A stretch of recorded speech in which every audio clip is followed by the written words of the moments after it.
For millennia, the Earth has kept its secrets buried beneath layers of time, some hidden in the heart of forgotten deserts, others sealed within the walls of ancient ruins, untouched for centuries. But what if we told you that some of the most bizarre and mind-boggling mysteries of our ancient past have only just begun to surface? Unearthed in the sands of Palestine and beyond, these enigmatic artifacts and structures continue to defy explanation, challenging everything we thought we knew about human history. Join us as we uncover the truth behind these secrets and prepare to have your perception of the ancient world forever changed. Nestled in the rolling hills of southern Portugal, the Zambujal fortified complex stands as a testament to the ingenuity and mystery of ancient civilizations. The site, hidden from the casual observer by the thick underbrush and rocky terrain, reveals itself only to those who are patient enough to uncover its secrets. Surrounded by panoramic views of the Alentejo Plain, the complex is a sprawling collection of stone walls, watchtowers, and narrow passageways, all built with an almost meticulous precision that seems out of place for its time.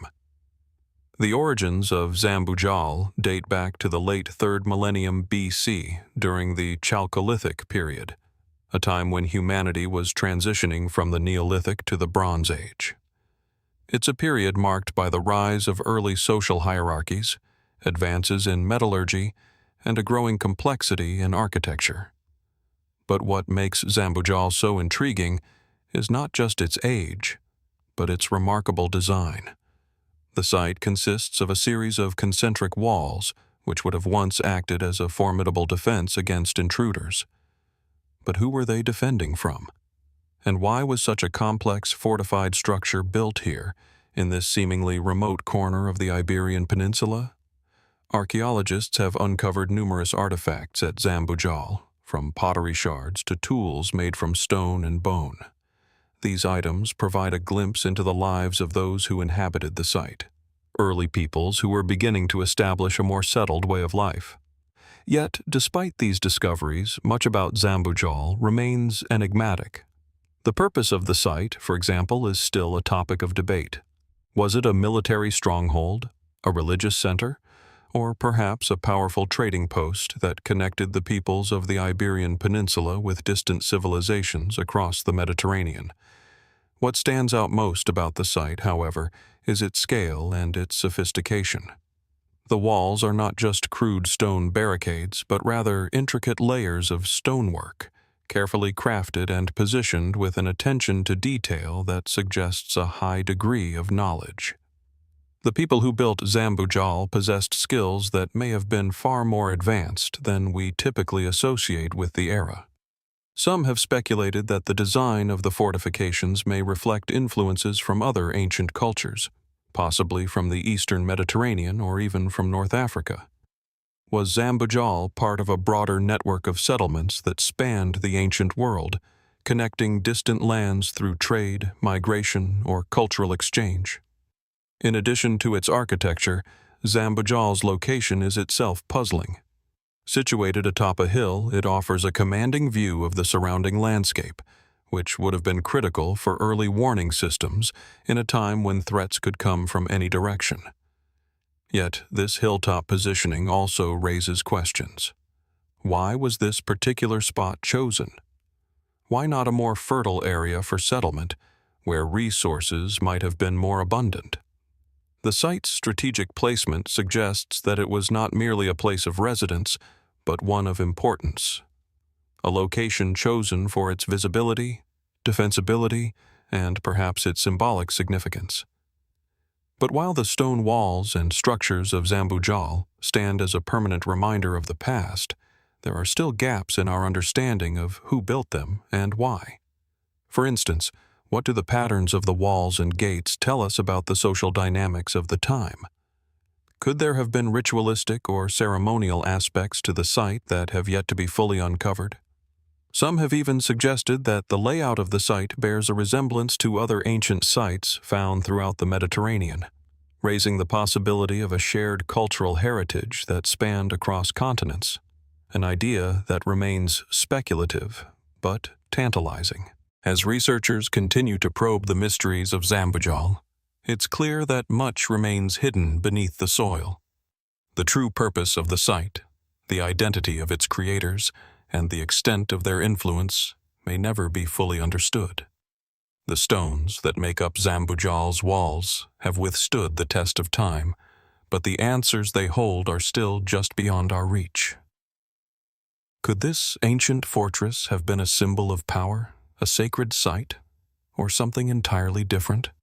An artifact of a long-forgotten chapter in human history that continues to resist full interpretation? For now, the questions linger, and as we peer into the mystery of Zambujal, we are reminded that some answers may always remain just out of sight, buried in the depths of time. As we leave behind the stone walls of Zambujal, our journey takes us to the misty hills of southern England, where another ancient mystery awaits. In the heart of the Dorset countryside, the imposing earthworks of Maiden Castle stand as a silent sentinel, bearing witness to a time long past. But it is not only the sheer scale of the site that captures the imagination.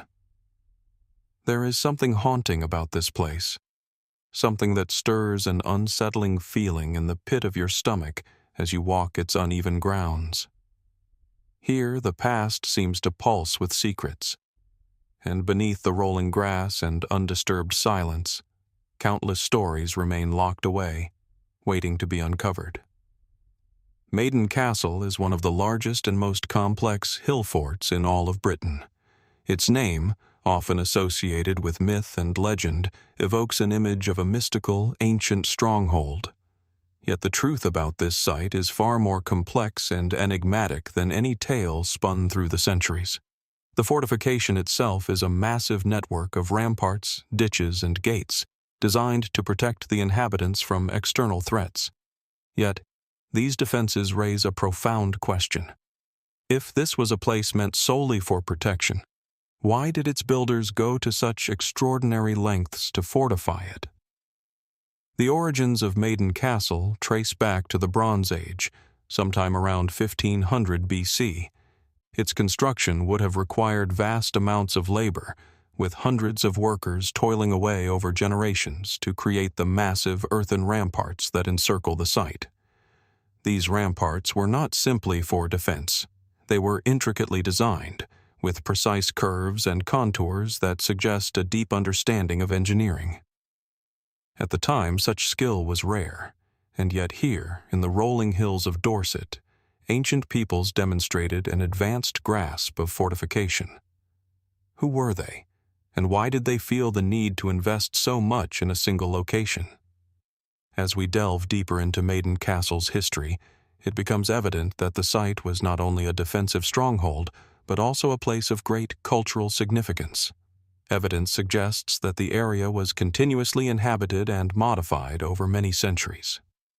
Excavations have revealed remnants of intricate wooden structures, as well as ceremonial items that hint at the spiritual or ritualistic importance of the site.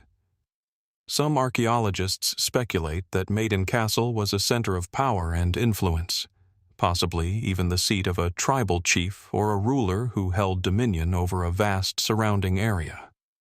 But as we try to piece together this puzzle, we find that there is much more to Maiden Castle than its physical remnants.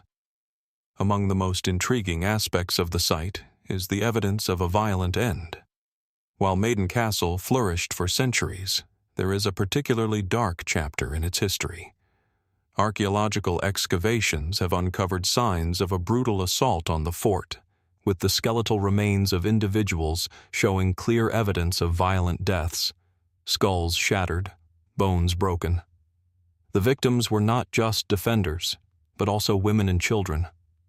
The massacre was so violent that it almost appears as though the attackers knew exactly how to breach the defenses, targeting vulnerable areas and breaking through the gates with a level of precision that suggests prior knowledge. Who were the attackers, and why did they destroy Maiden Castle with such ferocity? Some theories suggest that this event could have been the result of a tribal conflict, a struggle for dominance among competing groups. Others propose more speculative ideas. Perhaps it was a raid from distant invaders, or even an act of revenge from another culture. But one theory stands out for its eerie implications. Could the fall of Maiden Castle have been the result of something even more unexpected, something connected to a ritual or a prophecy? Did the people of the hill fort, knowing their time had come, offer up their fate to some kind of divine will?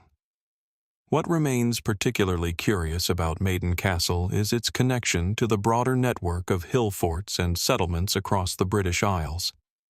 These forts, many of which share similar designs and defensive features, suggest a highly organized society that spanned large territories. Were these people connected in ways we cannot yet fully comprehend? The presence of ceremonial objects, along with the layout of Maiden Castle, points to a deep and complex relationship between power, religion, and social structure. Perhaps these people were not merely defending their homes from external threats, but also guarding against something far more esoteric, a force, a belief, or a memory that transcended the physical. As we stand on the high ground of Maiden Castle today, surrounded by the ancient embankments and the peaceful hum of the landscape, we are left to wonder, what else lies buried beneath the earth? What knowledge has been lost to time, swallowed by the centuries of silence that have passed since the site's final destruction? The mystery of Maiden Castle is not one that can be easily solved. Its origins remain veiled in the past, and the reasons for its violent end seem to slip further from our grasp with every passing year. Was it merely a reflection of the chaotic and dangerous world in which these ancient people lived? Or was it something more, a symbol of power, a center of knowledge, or a place where fate was sealed by something beyond human understanding? Whatever the truth may be, Maiden Castle continues to stand as a haunting reminder of the past, a site where history, legend, and mystery converge. And as the winds stir through the grass, one is left to ponder, what more could still be hidden here, waiting to be unearthed? As we leave behind the echoes of Maiden Castle, our journey takes us across the sea to a quiet, windswept corner of Brittany, France. Here, along the rugged coastline, a mysterious monument lies buried beneath the passage of time, a monument so ancient that it predates the Egyptian pyramids, the great civilizations of Mesopotamia, and even the stone circles of Britain. The Cairn of Barnenez stands as one of the most impressive and enigmatic burial mounds in all of Europe, a colossal stone structure that has captivated archaeologists and historians for centuries. Rising from the desolate landscape, the cairn appears almost otherworldly. The massive mound of stones stretches over 70 meters in length, its surface rough and weathered by centuries of wind and rain. At first glance, it may seem like just another natural formation, a simple hill amidst the wild beauty of the Breton coast. But as you approach, the outline of its human-made structure becomes undeniable, and a sense of awe begins to settle in. For beneath the surface of this ancient mound lies a labyrinth of chambers, passages, and intricate carvings, evidence of a complex and highly sophisticated society that once inhabited this remote part of the world. The Cairn of Barnenez dates back to around 4,500 BC, making it one of the oldest and most significant megalithic structures ever discovered. The mound was constructed during the Neolithic period, a time when humanity was just beginning to transition from nomadic lifestyles to settled agricultural communities. But what sets Barnenez apart from other burial sites of its era is its sheer scale and complexity. Unlike the simple burial mounds or dolmens that are typical of Neolithic tombs, the Cairn of Barnenez consists of a series of interconnected chambers, each with its own distinct purpose and arrangement. Some chambers are large and open, while others are narrow and confining, leading many to wonder if the cairn was a place not only of burial, but of ritual significance as well. Archaeologists believe that Barnenez was used as a communal burial site, a place where multiple generations were interred over several centuries. Excavations have revealed the remains of numerous individuals, some of which have been preserved in the dry, cool chambers of the cairn. Alongside the skeletal remains, a variety of grave goods have been discovered: pottery, tools, and even fragments of jewelry. These items suggest that the people who built Barnenez had a rich and complex culture, one that valued craftsmanship, trade, and social organization. Yet, despite the wealth of physical evidence, many questions remain unanswered. Who were these people, and why did they invest so much effort into constructing such an elaborate tomb? One of the most striking features of the Cairn of Barnenez is the presence of intricate carvings on its stone walls. These carvings, while simple in form, depict abstract symbols and patterns that appear to have held significant meaning for the people who created them. Some researchers believe that the carvings may represent a form of early writing, though this theory remains highly speculative. Could these markings be a form of communication, a way of recording important events, or perhaps a method of connecting with the divine? Other theories suggest that the carvings may have been related to astronomical or calendrical systems, as many of the patterns align with the movement of the sun and stars. But as with much of Barnenez, the true purpose of these symbols remains a mystery, their meanings lost to the sands of time. Despite its size and prominence, the Cairn of Barnenez remained largely forgotten by history until the 19th century, when it was rediscovered by archaeologists. Since then, it has been the subject of numerous excavations and studies, but many aspects of the site remain shrouded in uncertainty. While some of its history can be pieced together through careful analysis of the remains and artifacts, other aspects, particularly the purpose of the cairn and the significance of the carvings, remain tantalizingly elusive. As with many ancient sites, speculation runs rampant. Was Barnenez a site of ritual sacrifice, where the dead were honored through elaborate ceremonies?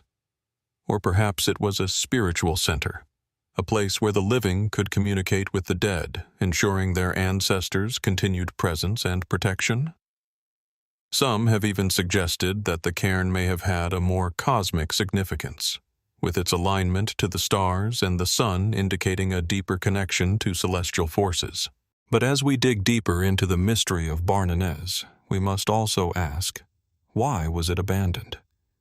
After centuries of use, why did the people who built this monumental structure cease to maintain it? The site was abandoned long before the arrival of the Celts in Brittany, and over time, the once vibrant cairn fell into disrepair, its chambers buried by shifting earth and overgrowth. Was it due to a shift in religious or social practices, or perhaps the collapse of the society that created it? Or could it be that the cairn was deliberately abandoned, its final resting place sealed to protect its sacred secrets? What's perhaps most intriguing is that, despite its significance, Barnenez is not the only megalithic structure of its kind in Brittany. The region is dotted with thousands of stone monuments, from menhirs and dolmens to other cairns, all of which suggest that the people of this area possessed a deep and sophisticated understanding of architecture, astronomy, and the natural world. Could there be an even greater connection between these sites, one that we have yet to uncover? Are they part of a larger, forgotten network of spiritual and cultural centers, each linked by shared beliefs and practices that have been lost to history? As the wind howls across the coastline and the surf crashes against the rocky shore, one can't help but wonder what else lies hidden within the darkened chambers of Barnenez. What knowledge, what stories, what secrets remain buried beneath its ancient stones? The Cairn of Barnenez stands as a silent monument to a people whose legacy, though rich and complex, remains frustratingly out of reach. And as we continue to explore the bizarre and mysterious archaeological sites of the ancient world, we are reminded that for every answer we uncover, new questions emerge, inviting us to look deeper, think further, and wonder what might still be waiting to be discovered. As we leave behind the wind-swept hills of Brittany, our journey now takes us to one of the most iconic and mysterious archaeological sites of ancient Greece, the Cyclopean walls of Mycenae. Nestled in the heart of the Argolid region, this ancient city, once the center of the powerful Mycenaean civilization, stands as a monument to a world that has long since faded from memory. The towering walls, their massive stones piled high into formidable fortifications, seem to tell a story that stretches back thousands of years, a story that still puzzles and intrigues historians and archaeologists to this day. The first thing that strikes you upon approaching Mycenae is the sheer scale of the Cyclopean walls. These monumental structures, some of which stand more than 10 meters high and stretch for over 800 meters, are constructed from enormous limestone blocks that appear impossibly heavy, as though they were placed by the hands of giants. Indeed, the term Cyclopean itself comes from the ancient Greeks, who believed that only the legendary one-eyed giants, Cyclopes, could have been capable of building such colossal walls. The question remains, how did a Bronze Age civilization manage to construct such massive fortifications without the use of advanced technology or machinery? And why was so much effort put into building a city so heavily fortified in the first place? The Mycenaean civilization, which flourished from around 1600 BC to 1100 BC, was known for its wealth, power, and advanced engineering. At its height, it dominated much of the Aegean world, leaving behind an array of impressive palaces, burial sites, and cities. Mycenae, in particular, was a city of great importance, serving as the political and cultural center of the civilization. It was here that the legendary King Agamemnon, the leader of the Greeks during the Trojan War, was said to have reigned. The stories of Mycenae are woven into the fabric of Greek mythology, but the physical remains of the city, its walls, gates, and tombs, offer a much more tangible connection to the past. As archaeologists have excavated the site over the years, they have uncovered a wealth of information about the Mycenaeans. The most famous discovery is the treasury of Atreus, a beehive-shaped tomb that dates back to around 1300 BC. This tomb, with its corbelled roof and intricate stonework, is an architectural marvel that demonstrates the Mycenaeans' advanced knowledge of engineering. Yet, even with these discoveries, questions about the true nature of the Cyclopean walls remain unanswered. How were they built, and what do they reveal about the society that created them? One of the most intriguing aspects of the Cyclopean walls is the size of the stones used in their construction. Some of the blocks weigh several tons, and yet they were precisely cut and fitted together with such skill that no mortar was needed. The seams between the stones are so tight that even today, modern archaeologists struggle to insert a knife blade between them. How was this incredible precision achieved without the use of modern tools? Was it the work of a highly organized labor force, or was there some lost technique, perhaps forgotten over time, that allowed for such feats of engineering? The construction methods used to build the walls remain a subject of great debate.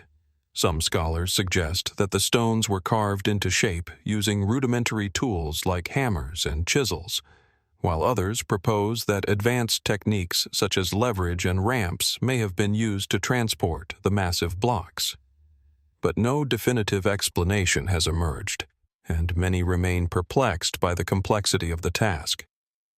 What is particularly puzzling is the fact that the Mycenaeans did not have access to the types of cranes or lifting devices that would be necessary to move such heavy stones, which raises the question, were they using a method that has been lost to time?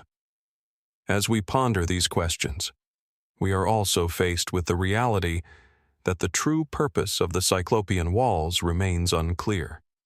Clearly, they were built for defense. After all, Mycenae was located in a strategically important area, surrounded by rival city-states and potentially hostile neighbors. The Mycenaean society was known for its warrior culture, and the walls would have served to protect the city's inhabitants from invasion and attack. but the scale of the walls suggests that the threat they were designed to defend against was more than just a typical raid. What kind of threats did the Mycenaeans face that would have required such monumental fortifications? Were they anticipating attacks from distant lands, or were there internal struggles that led to the construction of such an imposing defense system? Moreover, there are those who speculate that the Cyclopean walls were not just a practical defense mechanism, but also a symbol of power and prestige. The sheer grandeur of the walls may have been meant to send a message to other city-states, one of dominance, invincibility, and divine favor. Could the Mycenaeans have built these walls not only to protect themselves, but to assert their superiority over their rivals? As we examine the walls themselves, we are reminded that the answers we seek are often buried beneath the surface. While the architecture and the artifacts of Mycenae provide valuable insights into the past, there is still much that remains hidden. The significance of the Cyclopean walls is not only found in their size or construction methods, but in the very mystery of their existence. What do they tell us about the society that built them? What secrets lie within those massive stones, waiting to be uncovered? And perhaps the most pressing question of all, what knowledge, what lost technologies were possessed by the Mycenaeans that allowed them to achieve such extraordinary feats of engineering? Was their civilization more advanced than we have given it credit for? Or were they simply the inheritors of an older, forgotten tradition? The walls of Mycenae stand as a silent testament to the past, a reminder that, even in the most advanced civilizations, there are mysteries that remain unsolved. As we continue to explore these ancient wonders, we are left to wonder, what other secrets might be hidden beneath the earth, waiting to be unearthed by those who are willing to look beyond the obvious and into the unknown? As we step away from the grandeur of Mycenae's Cyclopean walls, we now turn our gaze to a vastly different but equally enigmatic landscape, one that stretches across the arid, rugged terrain of the American Southwest. Here, perched high above the canyon floors, hidden in plain sight, lie the cliff dwellings of Mesa Verde. These ancient structures, carved directly into the sheer rock faces of towering cliffs, seem to defy both nature and time. For centuries, they remained forgotten, their secrets buried beneath the dust of history. Yet, as modern archaeologists and explorers have uncovered them, they've become a window into a vanished world, one that holds more questions than answers. The cliff dwellings of Mesa Verde are both beautiful and haunting. Nestled within the natural alcoves of the towering sandstone cliffs, these stone and adobe structures seem almost like a part of the landscape itself. The dwellings vary in size, from small single-room homes to multi-story complexes that would have housed entire communities. They are so intricately woven into the rock formations that it is difficult to tell where nature ends and human ingenuity begins. The most famous of these structures, Cliff Palace, is an awe-inspiring sight, an entire village of rooms and plazas arranged across several levels, with delicate masonry still holding strong after over 800 years. But while the sight is stunning, it is the questions that arise about these structures that make them truly captivating. The cliff dwellings were built by the ancestral Puebloans, a people who once inhabited the Four Corners region of the American Southwest. Their culture, known for its sophisticated architecture, pottery, and agricultural techniques, thrived for centuries. It is believed that the cliff dwellings were constructed between the 12th and 13th centuries A.D., during a time when the ancestral Puebloans were already well established in the region.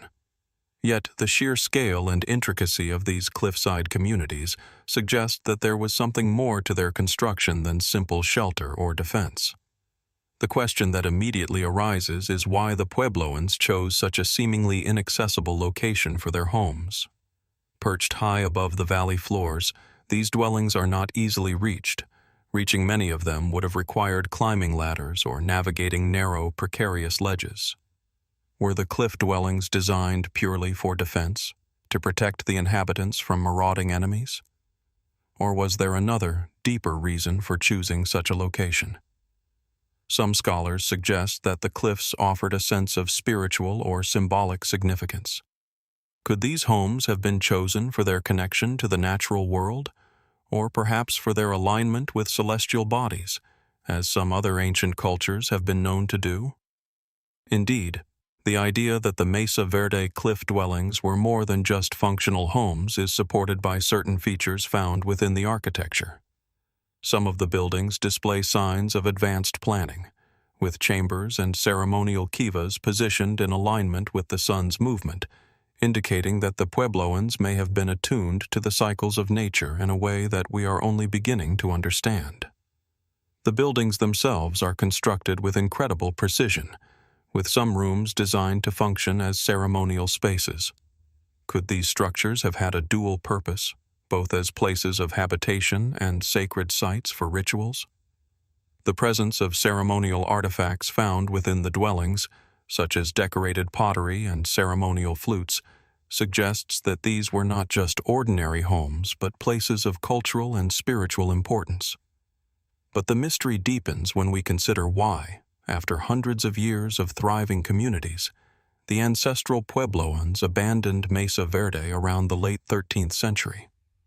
The reasons for their departure remain unclear, and it is here that speculation enters the picture. Some believe that prolonged droughts or environmental changes caused the agricultural systems that sustained the people to collapse, forcing them to leave in search of more fertile ground. Others propose that internal conflict or external pressure from rival groups may have driven them away. What makes this mystery even more unsettling is that the cliff dwellings were left behind in a hurry.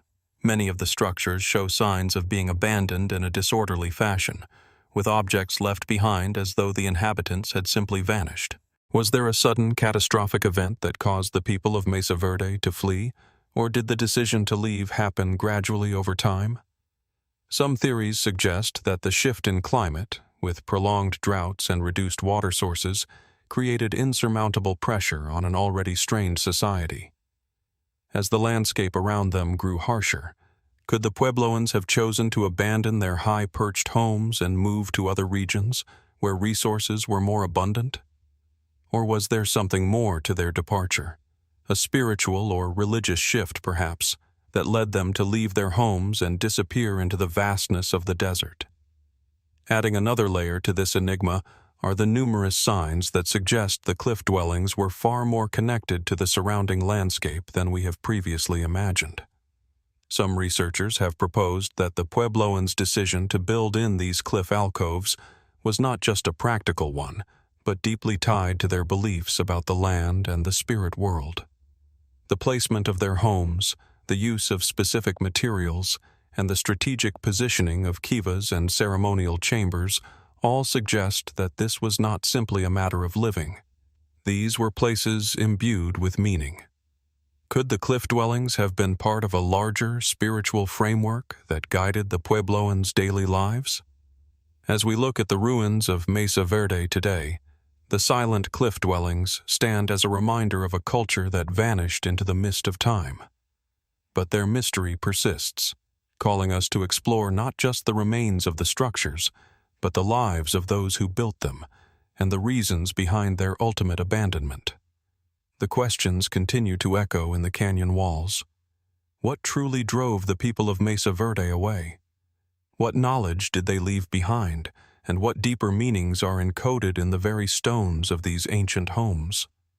As we continue to unearth and study the remnants of their civilization, we are left to wonder how much of their story is still hidden in the cliffs, waiting for us to uncover. As we leave the arid cliffs of Mesa Verde, we now turn our attention to another enigmatic site, one hidden in the rolling hills of the English countryside. Here, nestled quietly in a tranquil corner of Somerset, lies the Stony Littleton Long Barrow. At first glance, it may appear as little more than an unassuming mound of earth, but beneath its surface lies a mystery that has confounded archaeologists and historians for centuries. This Neolithic structure, built around 3500 BC, offers a glimpse into a time long past, yet its purpose and meaning remain shrouded in ambiguity. The Stony Littleton Long Barrow is an example of a megalithic tomb, typical of the period but distinct in its design. Unlike the more familiar stone circles or standing stones of the British Isles, this long barrow is a burial chamber, a complex structure built into the earth, with multiple entrances leading into its dark interior. The barrow itself is made of stone and earth, stretching over 20 meters in length, with a narrow, low-ceilinged passage that leads into a series of burial chambers. The entrance, marked by a ring of large stones, is deliberately narrow, giving the impression that one must pass through a threshold, almost as if entering into another realm. Upon entering the barrow, the visitor is confronted with an eerie, enclosed space, a chamber where the dead were once laid to rest, surrounded by the dark and quiet earth. The long barrow is filled with the skeletal remains of the deceased, who were placed within the chambers in a manner that suggests both reverence and ritual. The remains are carefully arranged, some laid out in rows, others stacked together, all buried with grave goods, pottery, tools, and fragments of what may have been offerings to the gods. What makes Stony Littleton particularly intriguing, however, is the way the tomb is designed.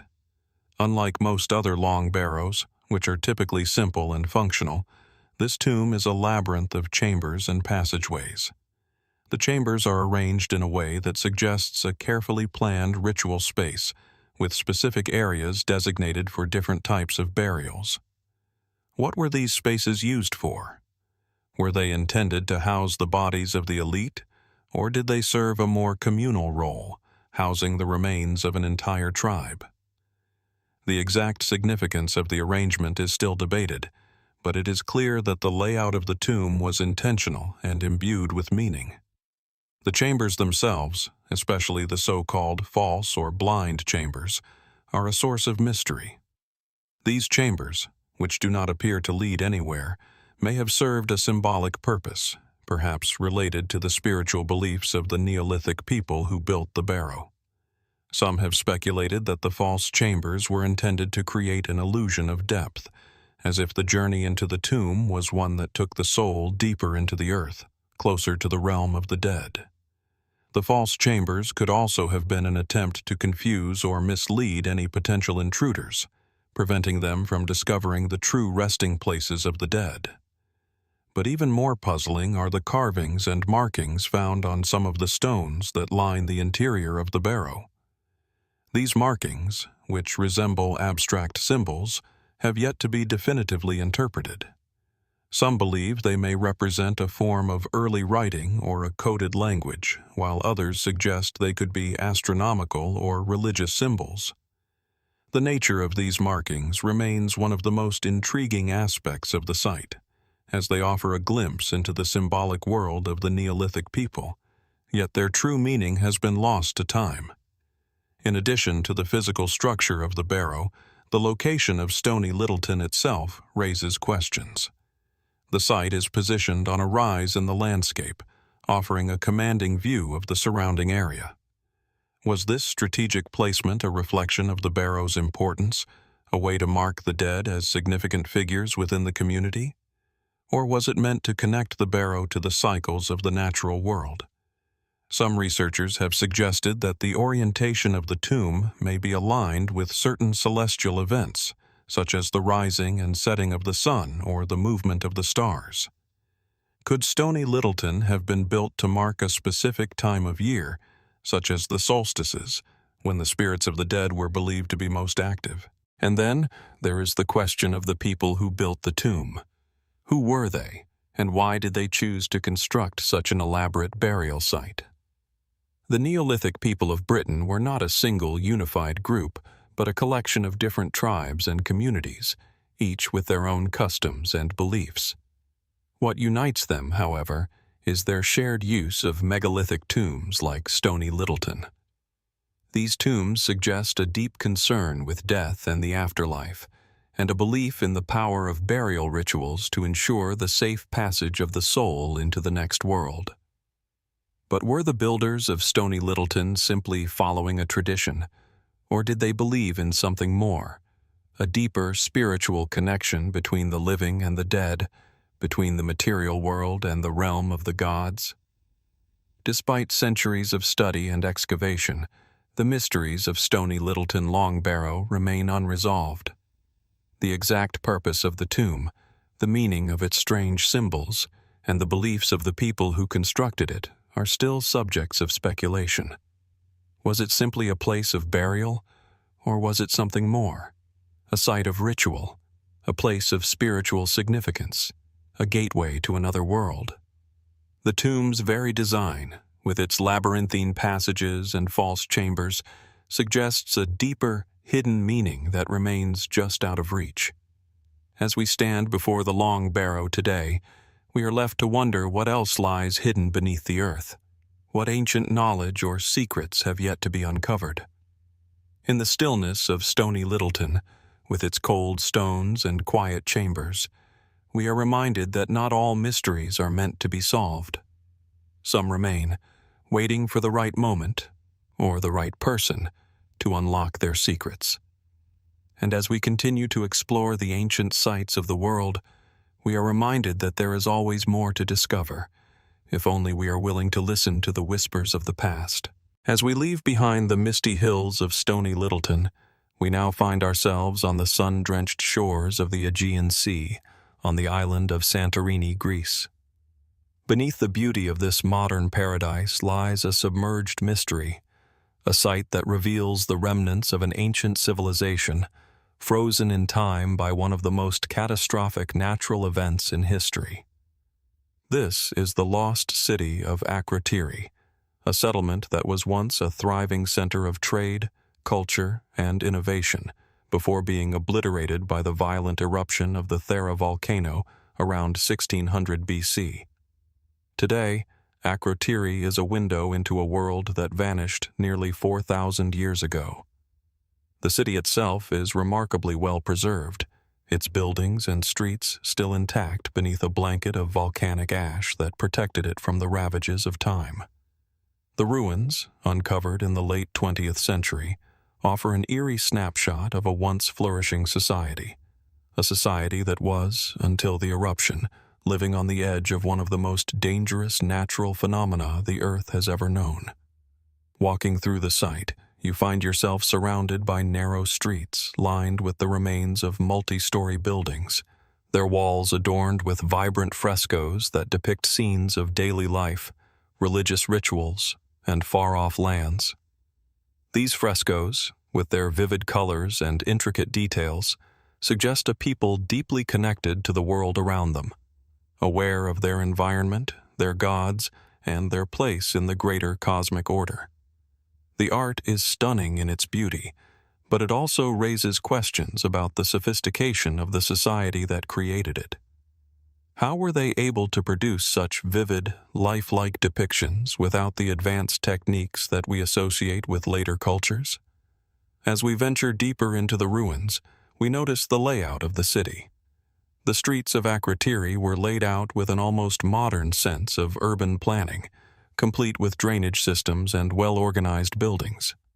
The homes were equipped with advanced features such as plumbing, storage areas, and even intricate ventilation systems, suggesting that the inhabitants of Akrotiri were not only technologically advanced but also highly organized.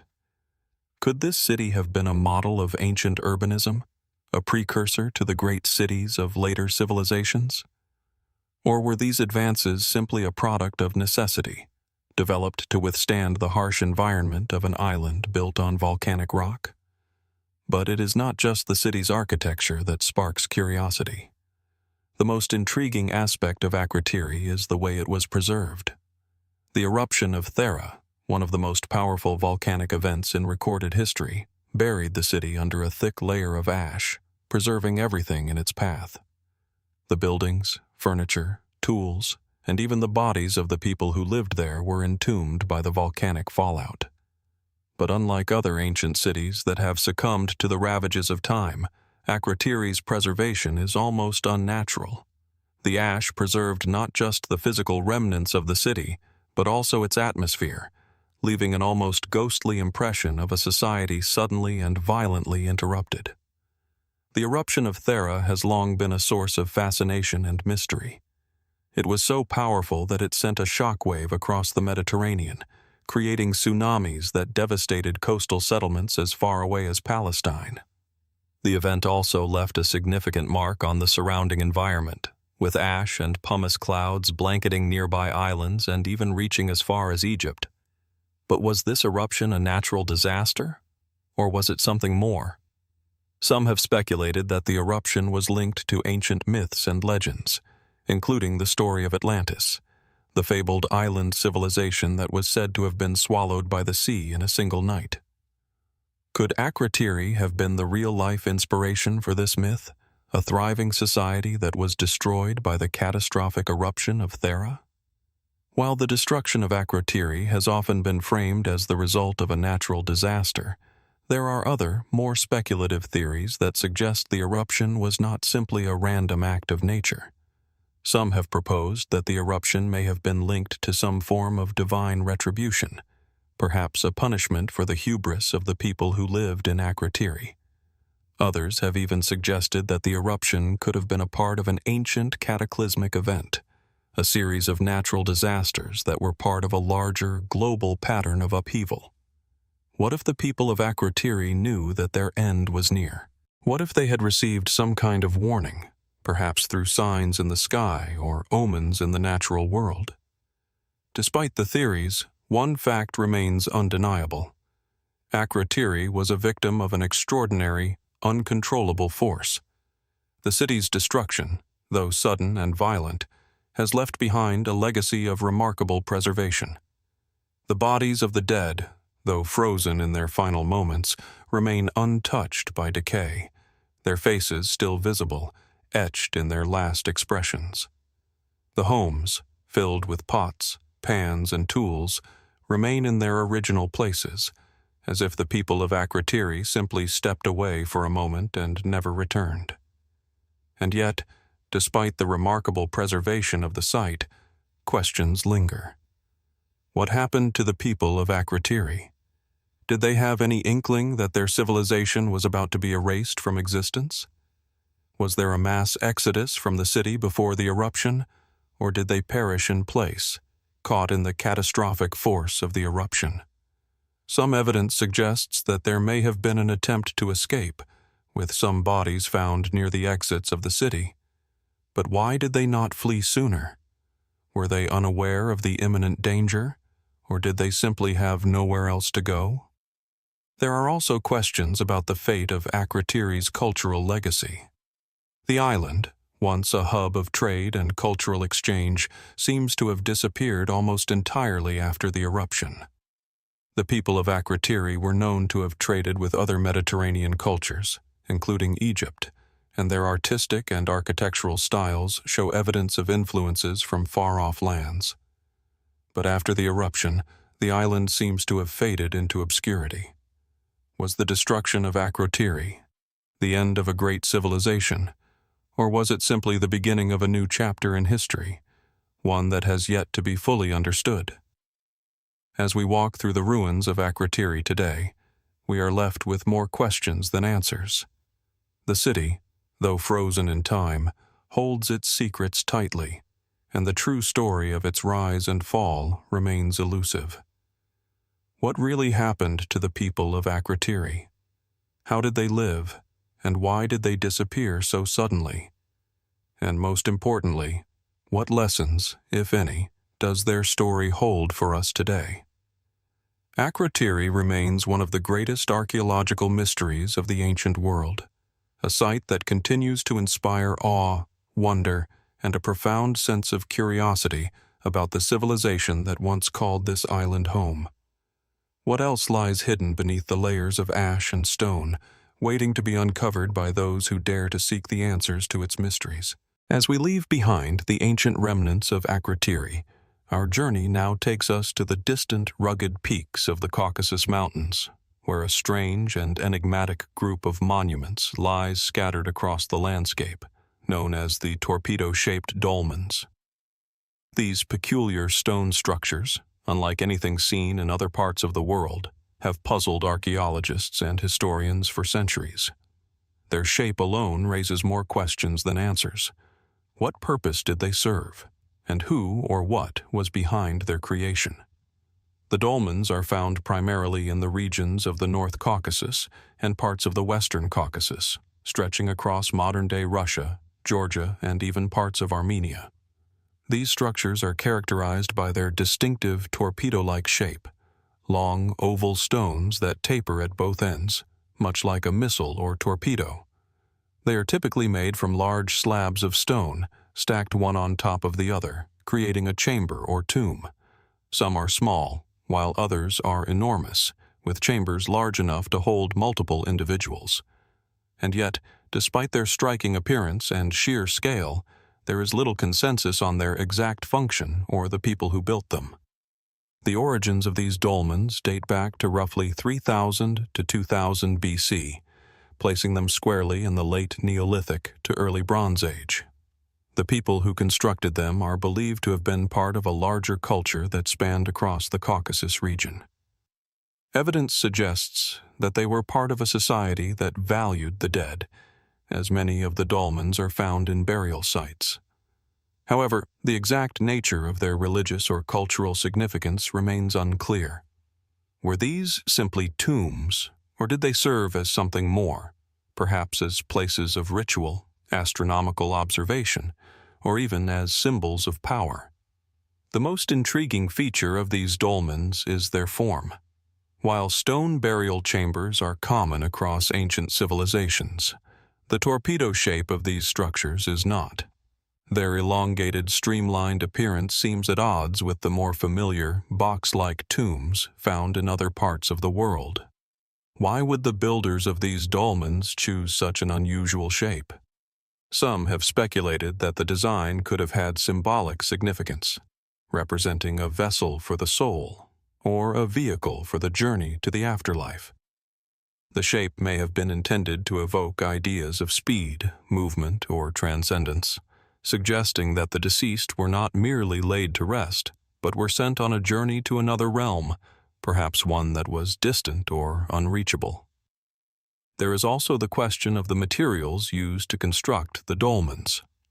The stones used in their construction are massive, some weighing several tons, and the dolmens themselves were built without the aid of mortar, using a technique that required remarkable skill in stone cutting and engineering.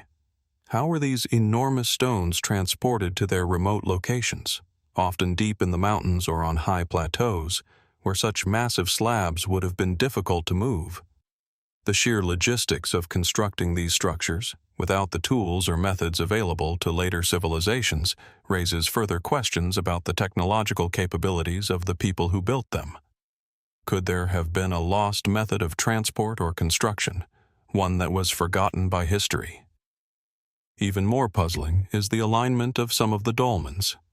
In certain cases, the entrances to the dolmens face specific astronomical points, such as the rising or setting sun, or certain stars. This has led some researchers to speculate that the dolmens may have been used for astronomical observation, possibly to mark significant celestial events like solstices or equinoxes. Could the dolmens have served as a kind of ancient observatory, where the movements of the stars and planets were closely watched and recorded?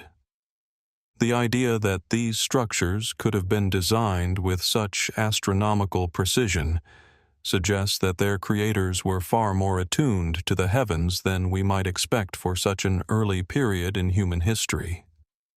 Yet, despite the intriguing nature of these structures, there is no clear answer as to what they were truly intended for. While many of the dolmens appear to have been used as burial sites, with human remains discovered inside or nearby, there is no consistent pattern in the way they were used. Some have been found with elaborate grave goods, suggesting that the deceased were important figures within their society, while others contain little more than skeletal remains.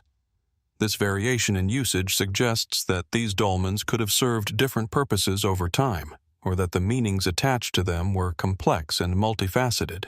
Further complicating the mystery is the fact that the dolmens appear to have been built by multiple groups over several centuries, but there is no clear indication of a single, unifying culture behind their construction. Some researchers believe that the dolmens were built by a variety of different tribes or peoples, each contributing to the construction of the monuments in their own way.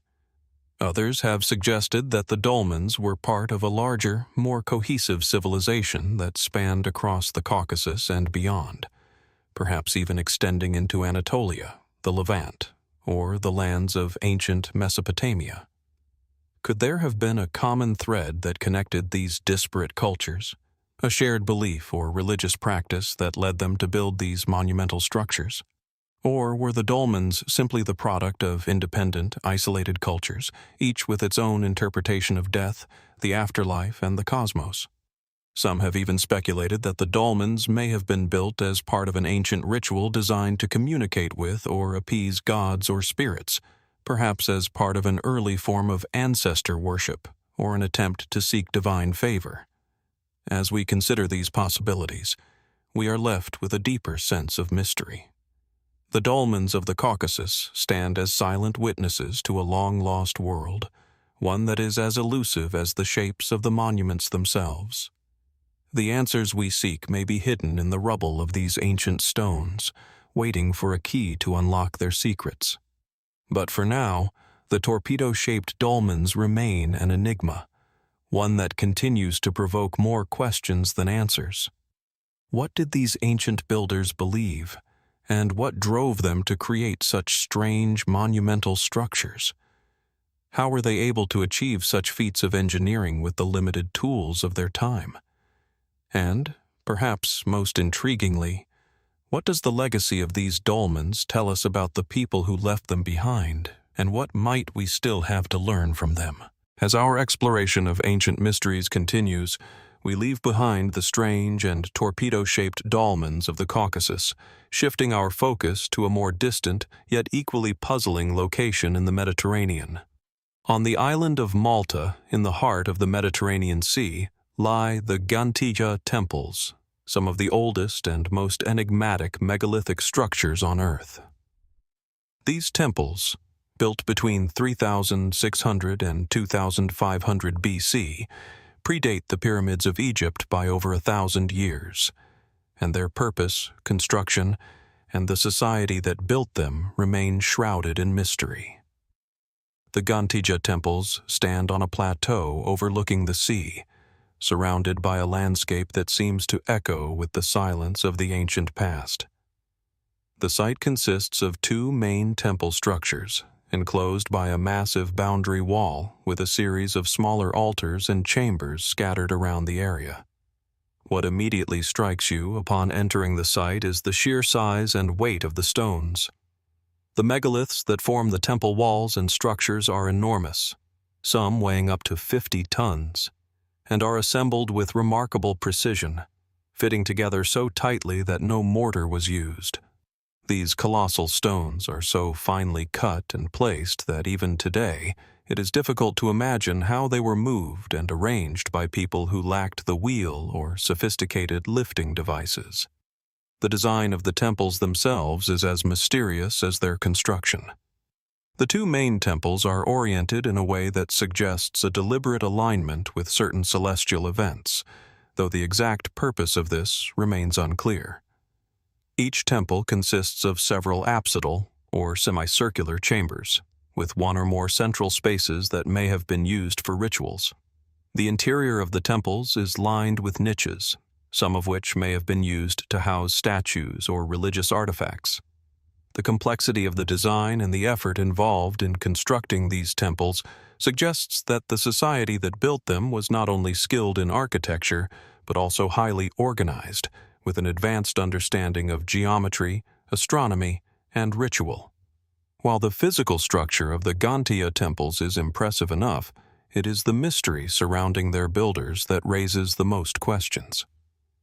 The people who constructed these temples are believed to have been part of a prehistoric culture that settled on the islands of Malta around 5000 BC. Little is known about this society, and there is no written record to explain the reasons behind the construction of such monumental buildings. Who were the people that built Ġgantija, and what was their motivation? The most widely accepted theory is that these temples were built for religious purposes, likely as places of worship dedicated to fertility deities or nature spirits. But there is much more that remains unknown. One of the most tantalizing aspects of Ġgantija is the possibility that the temples were linked to the worship of a fertility goddess, often depicted in the form of statues and carvings. One of the most famous symbols found at the site is the Mother Goddess statue, a small but significant figure representing a female deity with exaggerated features, which may have symbolized fertility, femininity, or the cyclical nature of life. This figure, along with similar depictions found in other temples around Malta, suggests that the people of Ġgantija held fertility in high regard. But what else might the goddess have represented? Was she a literal deity worshipped by the people, or was she a symbol of something greater, a force that controlled not just birth and fertility, but also the passage of time, the seasons, or the very cosmos? The relationship between the temple structures and the stars is another point of intrigue. Some researchers have suggested that the layout of the Ġgantija temples, as well as their orientation, may have been deliberately designed to align with specific astronomical events, such as the solstices or the movement of certain stars. Could the temples have been used for celestial observation, allowing the ancient builders to track the heavens and mark the changing seasons?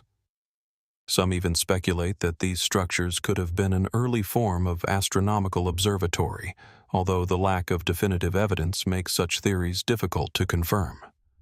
However, the alignment of the structures with natural features like the sunrise and sunset suggests that the people who built them had a deep understanding of the cycles of nature and the heavens, possibly influencing their agricultural practices and spiritual beliefs. There are also theories suggesting that the Ġgantija temples might have served as more than just religious sites. Could they have been centers of power, political or economic hubs for the community?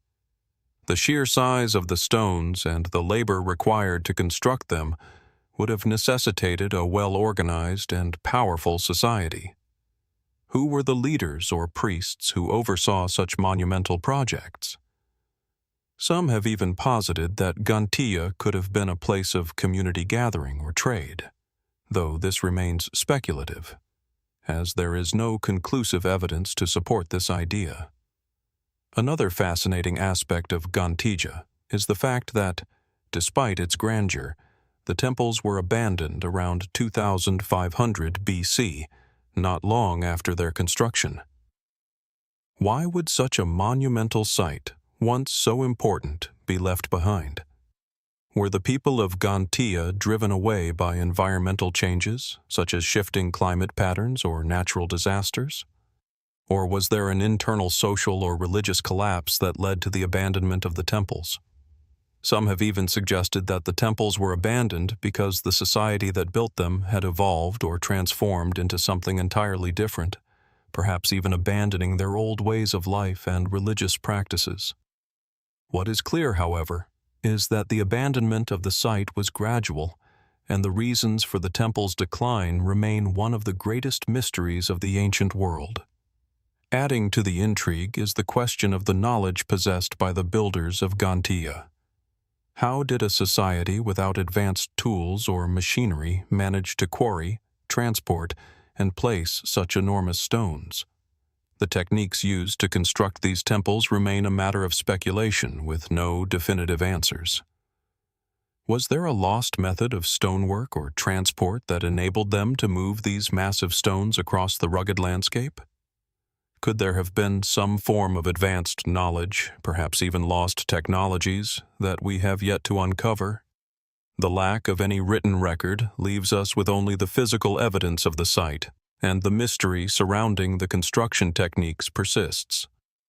As we walk among the towering stones of Ġgantija today, it's hard not to be drawn into the silence of this ancient place, wondering about the people who once worshipped here, the rituals that were performed, and the secrets that may still lie buried beneath the earth. The Ġgantija Temples remain a remarkable testament to the ingenuity, creativity, and spiritual depth of an ancient society. But the deeper mysteries of this site, the reasons behind its construction, its religious significance, its connection to the stars, and its eventual abandonment, remain unsolved. What more might we still learn from Ġgantija? What does the mystery of its builders, their beliefs, and their legacy tell us about the ancient world and our own search for meaning in the cosmos? As we continue to explore the strange and forgotten corners of human history, we are reminded that, in the silence of these ancient stones, there may be a story still waiting to be uncovered. What other secrets might Ġgantija hold, and how much more of the past will we one day reveal? As we leave behind the enigmatic Ġgantija Temples of Malta, our journey takes us to a wind-swept, rugged edge of the world, on the remote Aran Islands off the western coast of Ireland. Here, perched on a dramatic clifftop, stands the ancient fort of Dùn Aonghasa. This breathtaking sight offers not only a commanding view of the Atlantic Ocean, but also an enduring mystery that has puzzled archaeologists, historians, and travelers for centuries. Dùn Aonghasa is more than just a fort. It is a symbol of an ancient civilization whose knowledge, beliefs, and methods of construction remain elusive. The first thing that strikes you as you approach Dùn Aonghasa is its setting. The fort sits on the edge of a sheer cliff that plunges some 30 meters into the turbulent sea below. From this vantage point, the horizon stretches endlessly into the mist, and the sound of the waves crashing against the rocks seems to echo the whispers of a time long past. The fort itself is a striking structure, with massive stone walls encircling a large, open area at its center. The walls, built from large limestone blocks, curve around the edge of the cliff, following the natural contours of the land. It's almost as if the fort was grown organically from the earth itself, as though it had always belonged here. Dùn Aonghasa is a prehistoric site, believed to have been built around 1100 BC, during the Iron Age. It is one of the most impressive examples of a stone fortification from this period, and yet much about its purpose and the people who built it remains unclear. The fort's construction is an architectural feat in itself. Its dry stone walls, built without mortar, are meticulously designed, with each stone fitting tightly into place. The largest of the walls, the one that runs along the cliff edge, stands at over 3 meters high and stretches for hundreds of meters, forming a protective barrier against the sea and any potential invaders. Inside the fort, the open space is a far cry from the cramped, narrow alleys of typical Iron Age settlements. Instead, there are broad terraces, suggesting that the site may have had multiple levels, possibly for housing, storage, or ceremonial use. Some archaeologists believe that Dùn Aonghasa may have been a place of refuge, a sanctuary where people could seek safety in times of conflict. Others speculate that it could have had a more symbolic role, perhaps linked to the worship of the sea, the elements, or ancestors. The precise function of the fort remains a subject of debate, and with no written records to guide us, we are left to interpret the clues left behind. What makes Dùn Aonghasa particularly intriguing, however, is its apparent alignment with the landscape and natural forces. The fort is positioned in such a way that it seems to merge with the environment. Its walls following the shape of the cliff edge, the entrances positioned to catch the light at certain times of the day. There is evidence suggesting that the fort may have been strategically designed to align with the sun's path or other natural phenomena, a connection that hints at the spiritual or astronomical significance of the site. Could the people who built Dùn Aonghasa have used it as a marker for celestial events, such as solstices or equinoxes? Or was it perhaps a place where the forces of nature were worshipped or invoked? The relationship between the fort and the natural world is evident, but it raises more questions than answers. The cliffs themselves add to the mystery. How did the builders of Dùn Aonghasa manage to create such a fortress on such a remote and inaccessible location? The site is difficult to reach, even by modern standards, and the effort required to transport the heavy stones to such a site must have been immense. Some have suggested that the builders may have used the surrounding landscape to their advantage, using natural materials and methods that have since been forgotten. Others speculate that Dùn Aonghasa may have been part of a wider network of fortifications across the islands, possibly linked by ancient pathways or waterways now lost to time. Adding another layer of intrigue is the history of the island itself. The Aran Islands were inhabited by a succession of peoples, each leaving their mark on the landscape. But the fort at Dùn Aonghasa predates most of what we know about the island's history. Who were the original builders, and why did they choose such a remote and challenging location to build their fortress? Were they a group of isolated people seeking refuge from outside forces, or did they have connections to broader trade networks that spanned across Europe? Archaeological evidence suggests that the people of Dùn Aonghasa had access to metalworking and trade goods from other parts of Europe, but whether they were part of a larger culture or civilization is still unknown. There is also the question of the fort's eventual abandonment. By the time of the Roman Empire, Dùn Aonghasa had been abandoned, likely due to changes in society, climate, or warfare. Yet the remains of the fort have remained remarkably well preserved, standing as silent witnesses to a past that has been largely forgotten. Why was this particular site abandoned? Was it the result of a gradual decline, or did the people who once lived there abandon it suddenly, leaving no trace of their departure? Some theorize that the rise of Christianity in Ireland may have played a role, as many of the pagan structures in the region were abandoned or repurposed during this time. But we can only speculate, as there is no direct evidence to explain why Dùn Aonghasa was left to the elements. In the absence of written records, the fort's purpose and significance continue to elude us. What was the role of the people who built it? Was it a military stronghold, a religious site, or perhaps a place of social or political significance? Could it have been a sacred space, dedicated to a specific deity or the spirits of the land? The alignment of the walls, the choice of location, and the sheer scale of the construction all suggest a society that was deeply connected to its surroundings, yet also aware of forces beyond the natural world. As we stand before the walls of Dùn Aonghasa today, we are left with more questions than answers. The site, though partially explored, still holds many of its secrets tightly.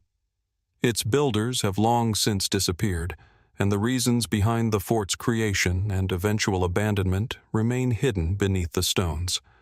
But the site still stands, as it has for millennia, waiting for us to unlock its mysteries.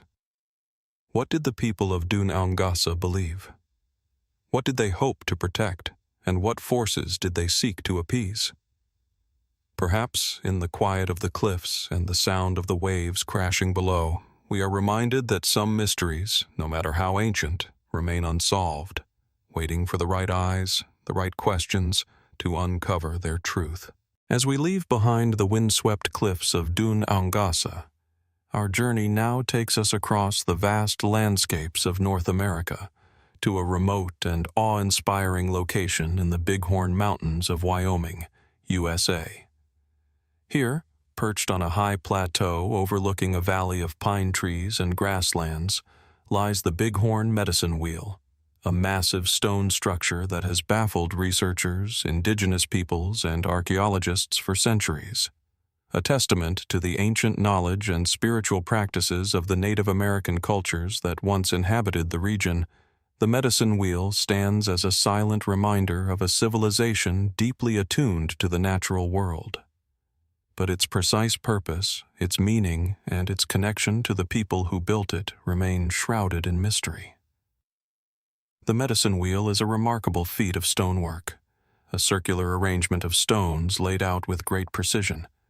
The main wheel, which is about 25 meters in diameter, is surrounded by a series of radial spokes that extend outward, forming a sunburst pattern that is as much an enigma as it is an architectural marvel. At the center of the wheel lies a cluster of stones, which some believe may have once held a symbolic object, or altar. Around the perimeter of the wheel, several smaller stone cairns are scattered, and a series of additional features, including a nearby stone alignment, suggest a careful, intentional design, one that may have had more than a purely practical purpose. What immediately captures your attention as you approach the site is the sense of scale and alignment. The medicine wheel is not just a random scattering of stones.